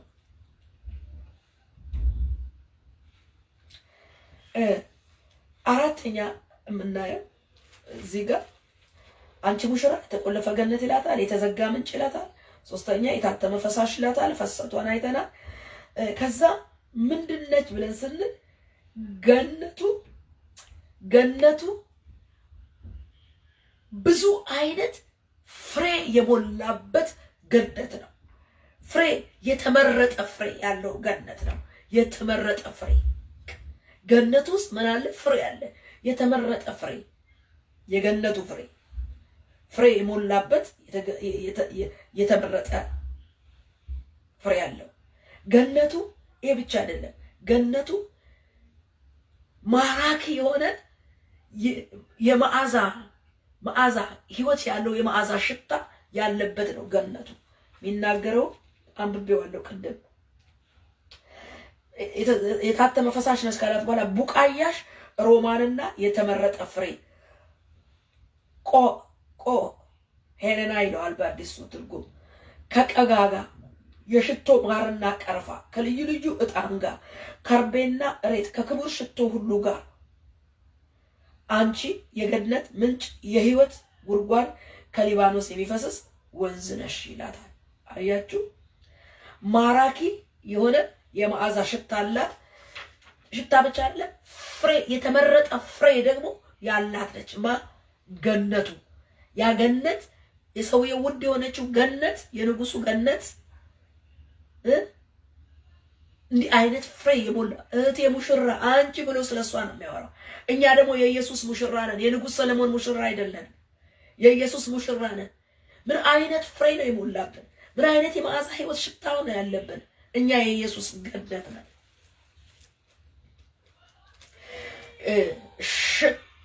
ይሄ ሽታ ያለው ሲል ለከበረ ሽቶ የሚዘጋጅ ውድ የሆኑ ማራኪ የሆኑ ሽታ ያላቸው አበቦች፣ ዛፎች፣ ለከበረ ሽቶ ምርት የሚሆኑ ዛፎች፣ አበባን የሚያመርቱበት ዛፎች አሉ። እነ ከርቤ፣ እነ ልዩ ልዩ ዕጣን ለሰርግ ጊዜ የተለየ አልባሳት ሽቶ የሚቀቡበት የሚመረትበት እነኝን የመሰለ መዓዛ ሽታቸው ማራኪ የሆኑ የሰውን ውድ አፍንጫ የሚስብ ማራኪ ስህበት ያለው ሽታ አለ። ልዩ ልዩ ምርት የሆነ ፍሬ አለ፣ እዛ ውስጥ ፍሬ አለ። ወገኖች አሁንም በገነቱ የምናየው እግዚአብሔር ሕልውና በመንፈሱ መገኘቱን በእኛ ደግሞ የዛሬዋ ክርስቶስ በደሙ የመሸራት መንፈስ ቅዱስ ያደረባት በመካከሏ የሚሰራባት ቤተ ክርስቲያን ማለትም ስለ ገነቱ ስናስብ በእኛም ህይወት ብዙ እግዚአብሔር ፍሬዎች አሉት። እንደምናውቀው የአገልግሎት ፍሬ፣ የመንፈስ ፍሬ ብሎ የሚዘረዝራቸው ወደ የመንፈስ ፍሬ ብቻ ወደ 9 አሉ። የመንፈስ ፍሬ፣ የአገልግሎት ፍሬ፣ የጽድቅ ፍሬ፣ የከንፈር ፍሬ፣ የጸጋ የስጦታ የተሰጡን የጸጋና የስጦታ የተአምራት የድንቅ የፈውስ የስብከት የማስተማር የልዩ ልዩ ጸጋ ስጦታ ፍሬዎች በእኛ ውስጥም አሉ። የማማከር የማገልገል ብዙ ፍሬዎች አሉ። ፍቅር፣ እነኚህ ፍቅር፣ የመውደድ ፍቅር፣ እግዚአብሔርን የመውደድ ፍቅር፣ ሰውን የመውደድ ፍቅር የመንፈስ ፍሬ ነው። የአምልኮ የስግደት ለእግዚአብሔር የምንሰጠው ማለት ነው። ብዙ ፍሬዎች በእኛም ውስጥ አሉ ብንቆጥራቸው። በመንፈስና በእውነት የሚቀርቡ ለእግዚአብሔር ብቻ የተገቡ እግዚአብሔርን ደስ የሚያሰኙ ሪሌሽናችንን ያ ህይወት ያለበትን ምህረት ያገኘንበትን ግንኙነት በአምልኮ በምስጋና በስግደት በውዳሴ የምናቀርበው የከንፈራችን የምስጋና ፍሬ ነው፣ የአምልኮ ፍሬ ነው። የምናገለግልበት የአገልግሎት ፍሬ አለ በቤተ ክርስቲያን። የአገልግሎት ፍሬ ነፍሳት ወደ እግዚአብሔር ቤት የሚመጡበት፣ ወንጌል የሚሰበክበት፣ የመንግስት ወንጌል የሚሰበክበት፣ ሐዋርያት የተሰዉበት ያ ደም ብዙ ፍሬ አፍርቶ ለዓለም ሁሉ የተሰበከው ያ ፍሬ ዛሬ እያፈራ ፍሬ አላት ቤተ ክርስቲያን። ስለዚህ ነው መጠበቅ ያለባት፣ ፍሬዋ እንዳይረግፍ፣ ፍሬዋ እንዳይቀጠፍ፣ ሌባ እንዳይበላው መጠበቅ። አንቺ ዝም ብለሽ አይደለሽም። አንቺ የገነቱ ሙሽራ፣ የክርስቶስ ሙሽራ፣ አንቺ ውስጥ ብዙ መልካም ፍሬዎች አሉ፣ መልካም የሆነ ፍሬዎች አሉ። እንዳይበሉ እንዳይቆረጡ እነኛ አጥር ያስፈልጋል። ቅጥር፣ መቆለፍ፣ መጠበቅ፣ መዘጋት። በቃ በእግዚአብሔር ሐሳባችን፣ ልባችን፣ ፈቃዳችን፣ እግር፣ አንደበት፣ ሁለንተናችን በእግዚአብሔር መጠበቅ፣ መቆለፍ፣ መዘጋት፣ መጠበቅ አለበት። እግዚአብሔርን ና ይኸው ህይወት ያገኘሁብህ አንተ የገነቱ ህይወት በመካከላችን የሚከለክለን ምንም ግርዶሽ የለምና ና ብለን ራሳችንን ዕለት ዕለት ለእረኝነቱ ጥበቃ፣ ለደሙ ጥበቃ፣ ለቃሉ ጥበቃ፣ ለመንፈሱ ጥበቃ ራሳችንን እያስገዛን ስንለቀቅ ደሙ ይታይልናል።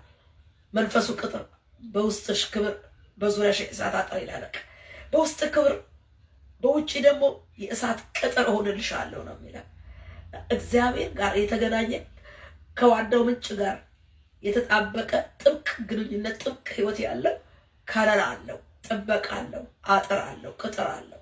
ስለዚህ እዛ ውስጥ ያሉ ፍሬዎች ይጠበቃሉ ማለት ነው። አይበሉም፣ አይቆረጠሙም። ሌላው ደግሞ መልካም የመዓዛ ሽታ ሁለተኛ ቆሮንቶስ 14 ከ14 እስከ 16 እስቲ ላንብበውና አጠናቅቃለሁ።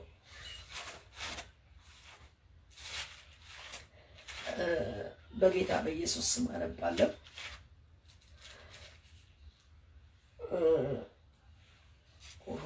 ሁለት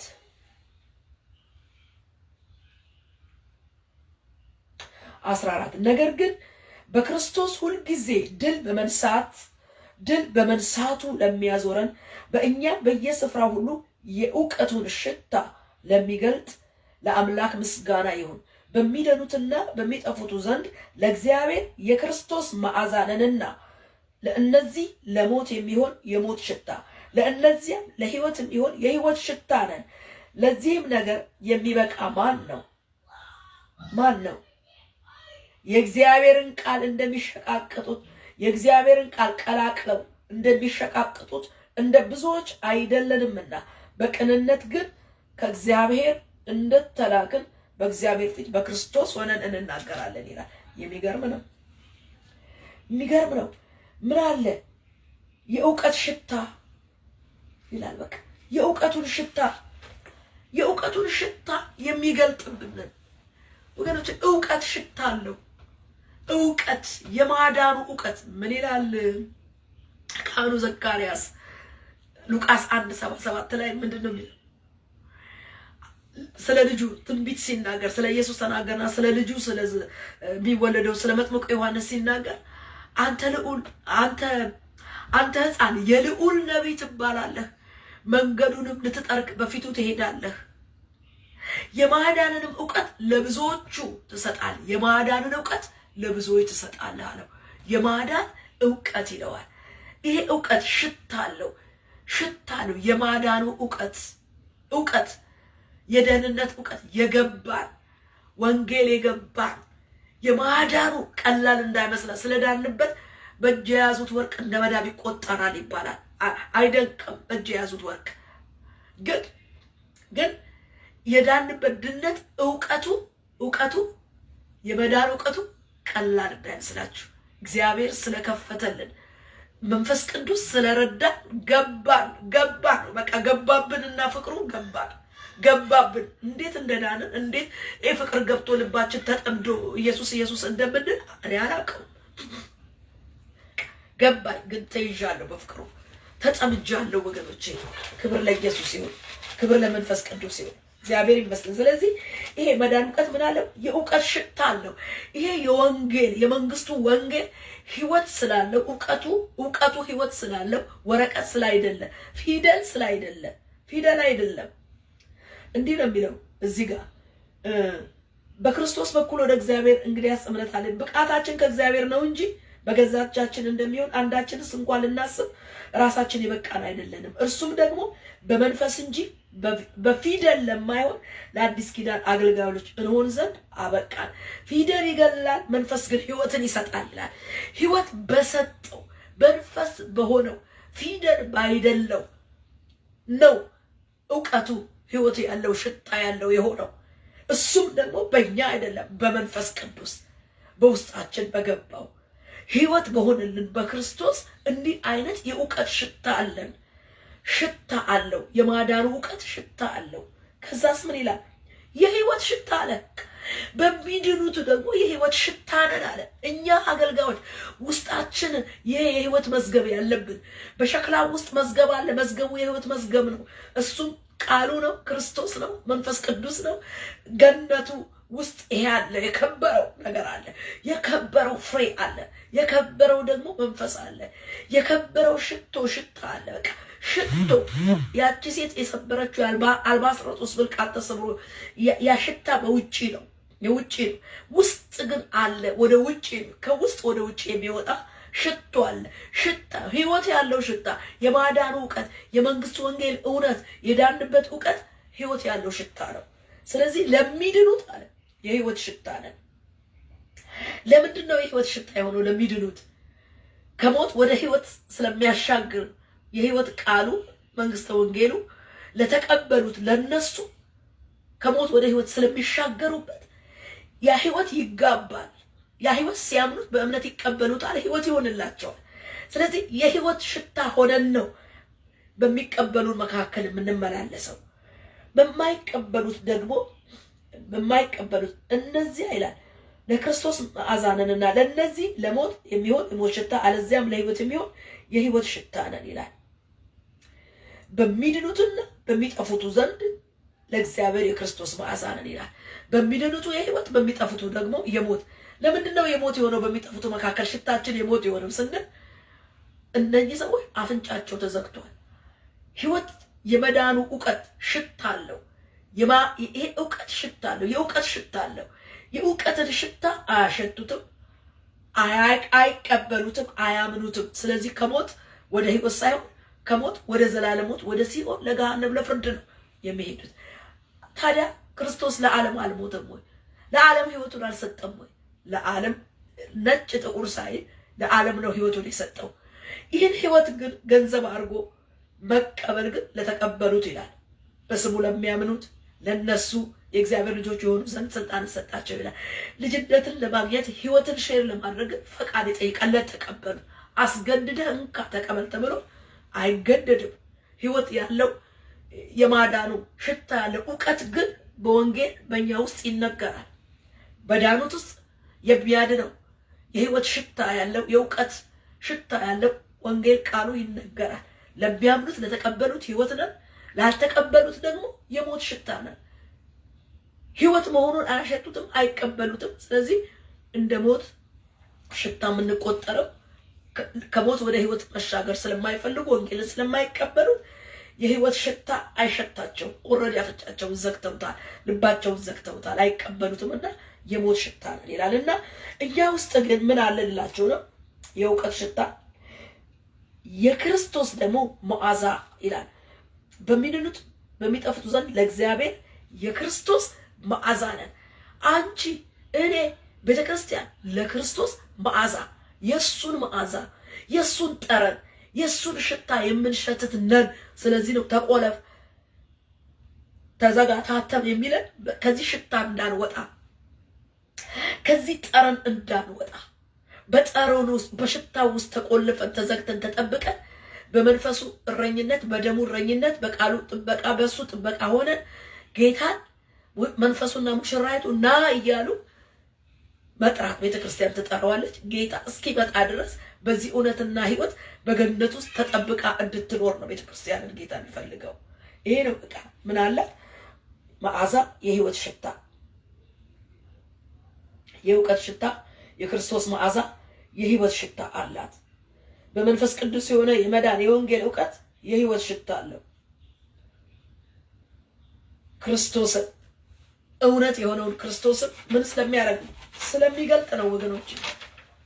ህይወት ስላለው ክርስቶስ መንፈስ ህይወትን ይሰጣልና ፊደል ስላይደለ ህይወት አለው፣ ሽታ አለው፣ መዓዛ አለው፣ ጠረን አለው። የክርስቶስ ህይወትን አገልግሎት የክርስቶስ ህይወትን አገልግሎት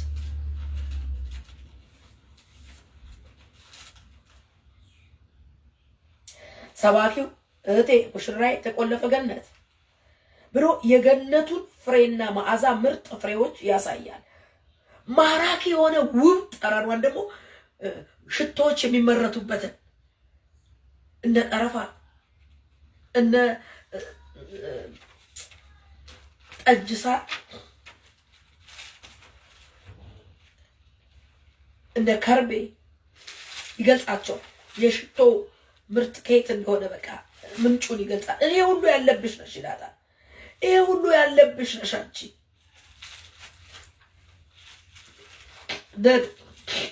ይቅርታ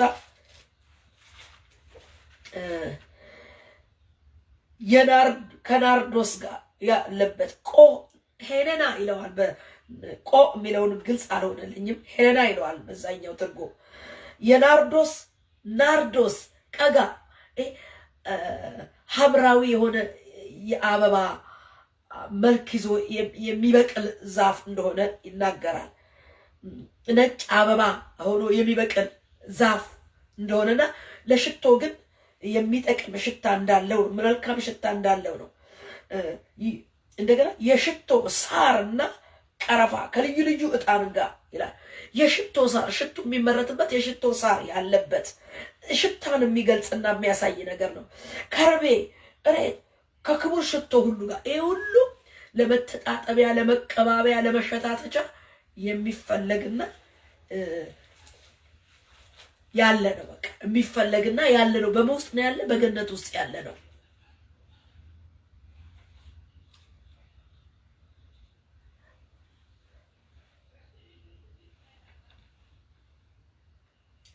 ታዲያ አንቺ የገነት ምንጭ የህይወት ውሃ ጉድጓድ ይላታል። አንቺ የገነት ምንጭ የህይወት ውሃ ጉድጓድ። ቤተክርስቲያን የህይወት ውሃ ወንዝ በሆዳችን የፈለቀማ መንፈስ ቅዱስ እኔ ብሄድ ይሻላችኋል፣ አጽናኙ መንፈስ ልካለሁ፣ እሱም ዓለም አያውቀውም ግን በእናንተ ይኖራል አለን። እኔ ልሄድ አለ። በቃ አጽናኙ ይመጣል። እንዴት እንደምንጸልይ እንኳን አናውቅም፣ ግን ምን እንደምናደርግ የሚረዳን ያንዳንዱን ነገር በእኛ ውስጥ ሆኖ የሚሰራ መንፈስ ቅዱስ ወረደ፣ መጣ፣ እኛ ውስጥ ነው። እሱ ነው ጥርት ነገር የሚያደርገው። እሱ ነው የመዓዛችን ሽታ።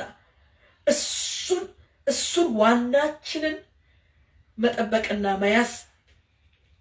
ለቤዛ ቀን የታተማችሁበትን ቅዱሱን መንፈስ አታሳዝኑ ይላልና ሳናሳዝን ጥብቅ ሆነን ተቆልፈን ተጠብቀን በዚህ ገነት ህይወት መልካም መዓዛና ሽታ ውስጥ እንድንኖር። መዓዛችን ሽታችን ህይወት ነው፣ ይሸታል።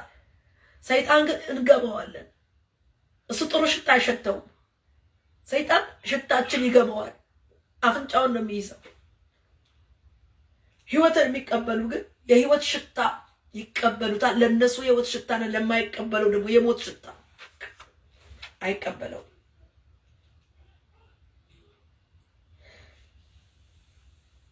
ታዲያ የአሁኒቷ ሙሽራ ዘላለማዊ ህይወትና ደህንነትን በክርስቶስ ያገኘች የህይወት ወንዝ መንፈስ ቅዱስ ያደረባት የወረደባት ቅድስት ቤተክርስቲያን የክርስቶስ ቤተክርስቲያን ናት። ዛሬ ከሰለሞን ውድ ይልቅ በክርስቶስ ውድ በሆነ ኃጢአት በሌለበት በነፍስ ዋጋ በደሙ የተቤዣት ህይወት ያላት ቤተክርስቲያን፣ መንፈስ ያላት ቤተክርስቲያን፣ ቅባት ያላት ቤተክርስቲያን፣ ጸጋ ያላት ጸጋ የሞላባት ቤተክርስቲያን፣ ብርጉዱ ሽቶ ከዛ በቃ የጸጋው ብርጉድ የጸጋው መዓዛ ንግግራችሁ በጨው እንደተቀመመ በጸጋው ይሁን ይላል። በጸጋው ቃል ይሁን። የጸጋ ቃል የተቀመመ ቅመም ባይዘወይ በዛ ገነት ውስጥ ለወጥ ቅመም እንኳን የሚሆን ቅመማ ቅመም ዛፍ ያሉበት ነው። ምንም የሌለው ነገር የለም። መልካም መዓዛና ሽታ ይሞላበት ነው። እኛም ውስጥ እንዲህ አይነት ቅመም ነው ያለው። በቃ ቅመም፣ ሽቶ፣ ቅመም በጨው እንደተቀመመ ንግግራችሁ በጸጋው ይሁን ይላል። በጸጋው ቃል ስንገለጥ ቅመም ብዙ ሰዓት እንኳን ብትናገሩ ማትጠገቡ የምትሆኑት የጸጋው ቃል ከኛ እየፈለቀ ሲወጣ፣ የቅባቱ ምንጭ እየፈለቀ ሲወጣ፣ የተጠበቀው ቃል፣ የተጠበቀው ቅባት፣ የተጠበቀው ጸጋ እየተፍለቀለቀ ሲወጣ አይጠገብም። ልዩነቱ ይሄ ነው። ጨርቅ ጨርቅ አይልም። ጨርቅ ጨርቅ አይልም። ህይወት ነው ያለበት። በቃ መልካም መዓዛ ነው ያለበት። መልካም ሽታ ነው ያለበት ወገኖች። ክብር ለኢየሱስ ይሁን።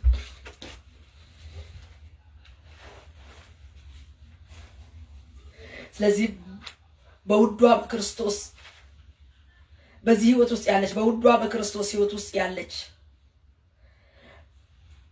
በክርስቶስ መስዋዕት የተወደደች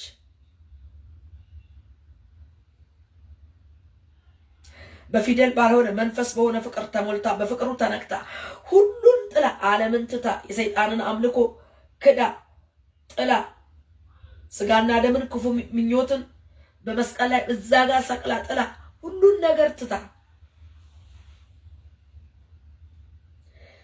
ጌታዋን ውድ ወዳጄ ብላ በፍቅር አብዳ በእሳቱ ነዳ የምትቀጣጠለው እውነተኛይቱ ሙሽራው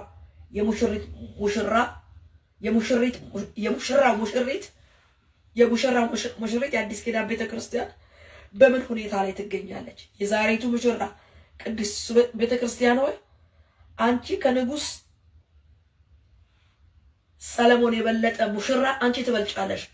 ንጉሱ እህቴ ሙሽራዬ ካላት ካፈቀራት በስዕላዊ መግለጫ በቃል ከገለጣት ይልቅ አንቺ በስራ ፍቅሩን የገለጠልሽ በመስቀል ሞቱ ከዚህ የሚበልጥ ፍቅር የለም ብሎ ላንቺ የተሰጠሽ ኢየሱስ የተሰጠሽ ቤተክርስቲያን ትበልጫለሽ። እንበልጣለን። አንቺ በደም የተሞሸርሽ ነሽ። በመንፈስ ቅዱስ የተጠበቅሽ የታተምሽ ነሽ።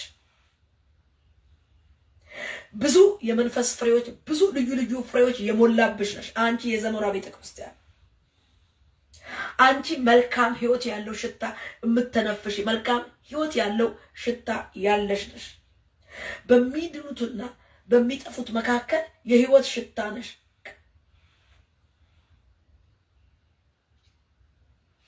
ስለዚህ ህይወት ያለውን ወንጌል ይዘሽ በመንፈሱ ፍሰሽ፣ እንደ ወንዝ የምትፈሽ ነሽ። ፍሰሽ። አንቺ ውድሽን ጌታሽን አክሊል እንደለበሰ ሙሽራ በጌጥ ሽልማቷ እንዳጌጠች ሙሽራ የመዳንን ልብስ በክርስቶስ የተጎናጸፍሽ የለበስሽ ነሽ። አንቺ የጽድቅን መጎናጸፊያ የለበስሽ ነሽ። አንቺ ጸጋ የሞላብሽ ቅድስት ነሽ። አንቺ ክብርት ያለሽ ቅድስት ያለሽ በገዛ ነፍሱ ዋጋ በደሙ የዋጀሽ የኢየሱስ ሙሽራ ነሽ። እህቴ ሙሽራዬ ካላት ይልቅ አንቺ ደግሞ በክርስቶስ ኢየሱስ ያማሽ ህይወት ያለሽ ከህይወት ጌታ ጋር ራስ ሆኖልሽ ቁርኝት ያደረግሽ ነሽ። ስለዚህ አንቺ ከዛች ትበልጫለሽና ትጊ ንቂ። ዛሬ ሙሽሪት በምን ሁኔታ ነው ያለሽው? ንቂ፣ ተጠበቂ፣ ተጠንቀቂ። እንደ ተቆለፈ ገነት ተጠብቆ እንዳለ እንደተዘጋ ምንጭ ከዋናው ጌታሽ ከአዳኝሽ ጋር ተጣብቀሽ ተዘግተሽ ነው ያለሽው። ጎበስ ንቂ፣ በዛው ቀጥይ። ካልሆነ ግን ቆም ብለሽ ፈትሺ። የተቀደደ ያልታጠረ ቅጥር የፈረሰ ህይወት ካለሽ ግን መርመሪ። ቶሎ ብለሽ አጥሩን ነህምያ በተሐድሶ ቅጥር እንደሰራ ዛሬ ቶሎ ብለን በንስሐ ቀዳዳ ያልታጠረ ያልተቀጠረ ህይወት ካለን ቀዳዳውን ጎዶሎን አይተን በምህረት በደሙ በመንፈሱ በቃሉ መቀጠር፣ በቃሉ መቀርቀሪያ፣ በቃሉ ወርወሪያ ሁለንተናችንን ዘግተን ህብረታችንን አድሰን ወደ ጌታ መቅረብና ጌታ ና ብሎ መጥራት። መንፈሱና ሙሽራይቱ ና ይላሉ። በእንደዚህ በተጠበቀ ህይወት ያለች በገነት ውስጥ ያለች ቤተክርስቲያን መጨረሻዋን የምትናፍቀው ጌታ መጥቶ እንዲወስዳት ነው መጥራት ያለባት። ይሄንን ይጠበቅብናል።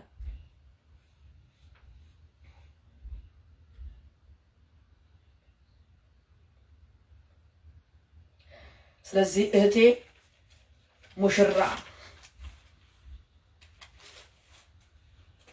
ጌታ ሊመጣ ነው፣ በደጅ ነው። ታዲያ ሙሽሪቱ ሙሽራዋን እንዴት እየጠበቀች ነው? እንንቃ። በውድ ዋጋ የተገዛንበትን የዘላለም ህይወት ለመጨረሻው ዘመን ጥፋትና እርኩሰት በር ከፍተን በዓለምና ለሰይጣን ቀዳዳ ሰጥተን እንዳንገኝ ራሳችንን እንፈትሽ፣ እንጠብቅ። እንደተቆለፈ ገነት የከበረ ፍሬዋን የህይወት መዓዛዋን ጠብቃ እንደፈሰሰ እውነተኛ ፍቅር የተቀበልን የወዳጃችንን ፍቅር ስለ ህይወታችን ስለ ክርስቶስም ስለተሰጠን ህይወታችንን እንጠብቅ። እህቴ ሙሽራ የአዲስ ኪዳን ቤተክርስቲያን እኔና እናንተ በውድ ፍቅር ተገዝተሽ ተቆልፈሽ እንድትኖሪለት ይፈልጋል። አንቺ የገነት ምንጭ የህይወት ውሃ ጉድጓድ ከሊባኖስ ሳይሆን ከሰማይ የወረደ ቃልና መንፈስ የሞላብሽ ያደረብሽ ሙሽራ ሆይ ሙሽሪት ሆይ የህይወት ፍሬዎችሽንና የህይወት መዓዛ ሽታሽን ይዘሽ የህይወት ራስ በሆነልሽ ጌታ ተሰወሪ፣ ተቆለፊ። ክብር ለእግዚአብሔር ይሁን። ጨርሻለሁ። ርዕሴ እህቴ ሙሽራ የሚል ነው። እህቴ ሙሽራ ምንድነች? አንደኛ የተቆለፈ ገነት፣ ሁለተኛ የተዘጋ ምንጭ፣ ሶስተኛ የታተመም ፈሳሽ ማለት የመንፈስ ቅዱስን ፍሰት መንፈሳዊ ይዘቷን ጠብቃ የምትፈስስ ወንጌልን ይዛ የምትሄድ ማለት ነች። እሷን አይተናል። ከዛ አራተኛ የተመረጠ ምርጥ ፍሬዎች የሞሉባት ናት። እህቴ ሙሽራ ያሁኗ እኔና እናንተ የተመረጠ ምርጥ ፍሬዎች የሞሉባት ናት። የመንፈስ ፍሬ፣ የአገልግሎት ፍሬ፣ የጽድቅ ፍሬ፣ የምስጋና ፍሬ፣ የጸጋ ስጦታ፣ የቅባቱ ራሱ እኛ ውስጥ ሆኖ የሚያፈራው መዘርዘር መግለጽ የማልችላቸው ብዙ ፍሬዎች የሞሉብን ነን። ሌላው መልካም የህይወት መዓዛና ማራኪ ሽታ የሞላባት ናት። ያችኛይቱ የንጉሱ ሙሽራ የተባለችው እኛ በአዲስ ኪዳን የክርስቶስ ሙሽራ የሆነን የህይወቱ የክርስቶስ ህይወቱ መዓዛ ነን። የህይወት መዓዛ ነን። የማዳን ዕውቀት ሽታ ነን። ለሚቀበሉት የህይወት ሽታ ነን። እንደዛ ነን። እንደዚህ አይነት ማራኪ የሆነ ሌሎችን የሚማርክ ምን አለ? የህይወት መዓዛ አለ። የማዳን ምን አለ? ዕውቀት አለን። የዕውቀት ሽታ አለን። መልካም የህይወት መዓዛና ማራኪ ሽታ የሞላብን ሌሎችን ኑ እያልን በወንጌል ያ ማራኪ መዓዛ በመንፈስ ቅዱስ በክርስቶስ የሌላውን ህይወት የሚማርክ ህይወት ያለንን ማለት ነው። በመጨረሻ እሷ ምንድነች? የምትፈስስ ወንዝ ነች። በቃ ዛሬ የኛ ህይወት በተቆለፈ በተጠበቀ በደሙ ኪዳን በእግዚአብሔር እረኝነት ተጠብቆ መኖር እንዳለብን ከዚህ ያው እንማራለን።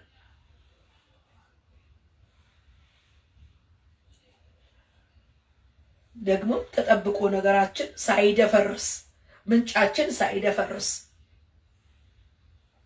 እንደ ወንዝ ይዘቱን መንፈሳዊ ይዘቱን ጠብቆ ምንጩ ሳይደፈርስ ያልተቆለፈ ምንጭ ያልተከለለ አጥር የሌለው ምንጭ ይደፈርሳል። ይሄ ግን የተጠበቀ ምንጭ የታተመ ግን እንደ ኩሬ የሚከማች ሳይሆን የሚፈስስ ነው። እንደዚህ አይነት ህይወት ነው ያለን።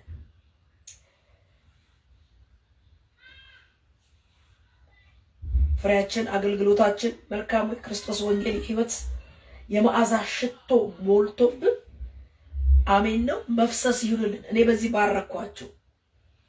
ተጠብቆ ምንጫችን ሳይደፈርስ እንደ ፈሳሽ ወንዝ ለዓለም በሚደርስ ወንጌል እውነት እግዚአብሔር መባረክን ይባርከን።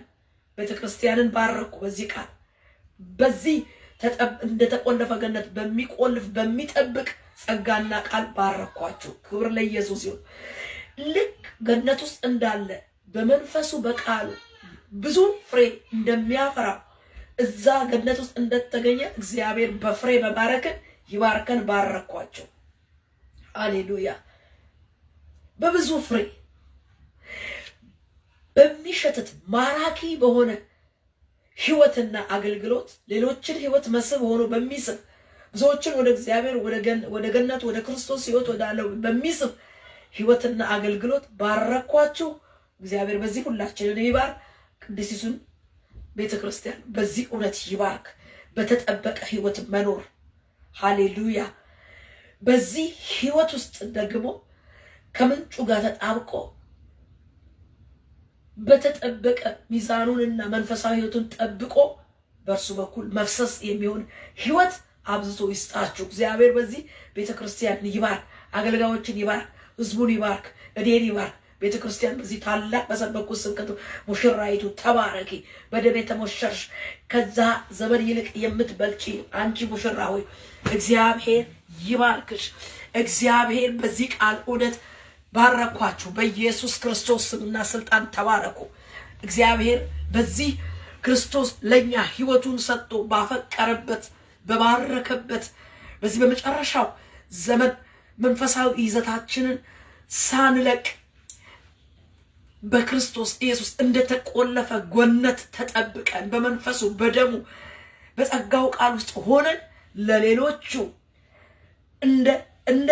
እንደ ወንዝ ወራጅ ውሃ ተከማይቶ እንደ ኩሬ መቀመጥ ሳይሆን እንደ ወንዝ ፈሳሽ ውሃ የሚፈስስ አገልግሎትን እግዚአብሔር በታላቁ መንፈስ በመንፈስ ቅዱስ ለቤተክርስቲያን የክርስቶስ ሙሽሪት ነች። ሙሽራ ውስጡ ሙሽሪት እሷ። ስለዚህ በተሞሸርንበት ህይወት ገነት ውስጥ ገብተናል። ገነቱ አዳም አውጥቶን ነበር፣ ክርስቶስ ደግሞ ወደ ገነቱ አስገብቶናልና በክርስቶስ ወደ ገነቱ በገባንበትና ገነት ውስጥ ባለው ፍሬ መዓዛ ህይወት በረከት ውስጥ ተጠቅልለን እንድንኖር እኛና ዘራችንን እኛና ቤተሰባችንን በዓለም ያለችው የክርስቶስን የመጨረሻዋን ዘመን ቤተክርስቲያን በክርስቶስ እሱ እስኪመጣ ድረስ በዚህ ቃል ተጠብቃ በምትኖርበት ጸጋና ቃል ውስጥ ለቀቅናል። እግዚአብሔር ይባርካችሁ፣ ይጠብቃችሁ።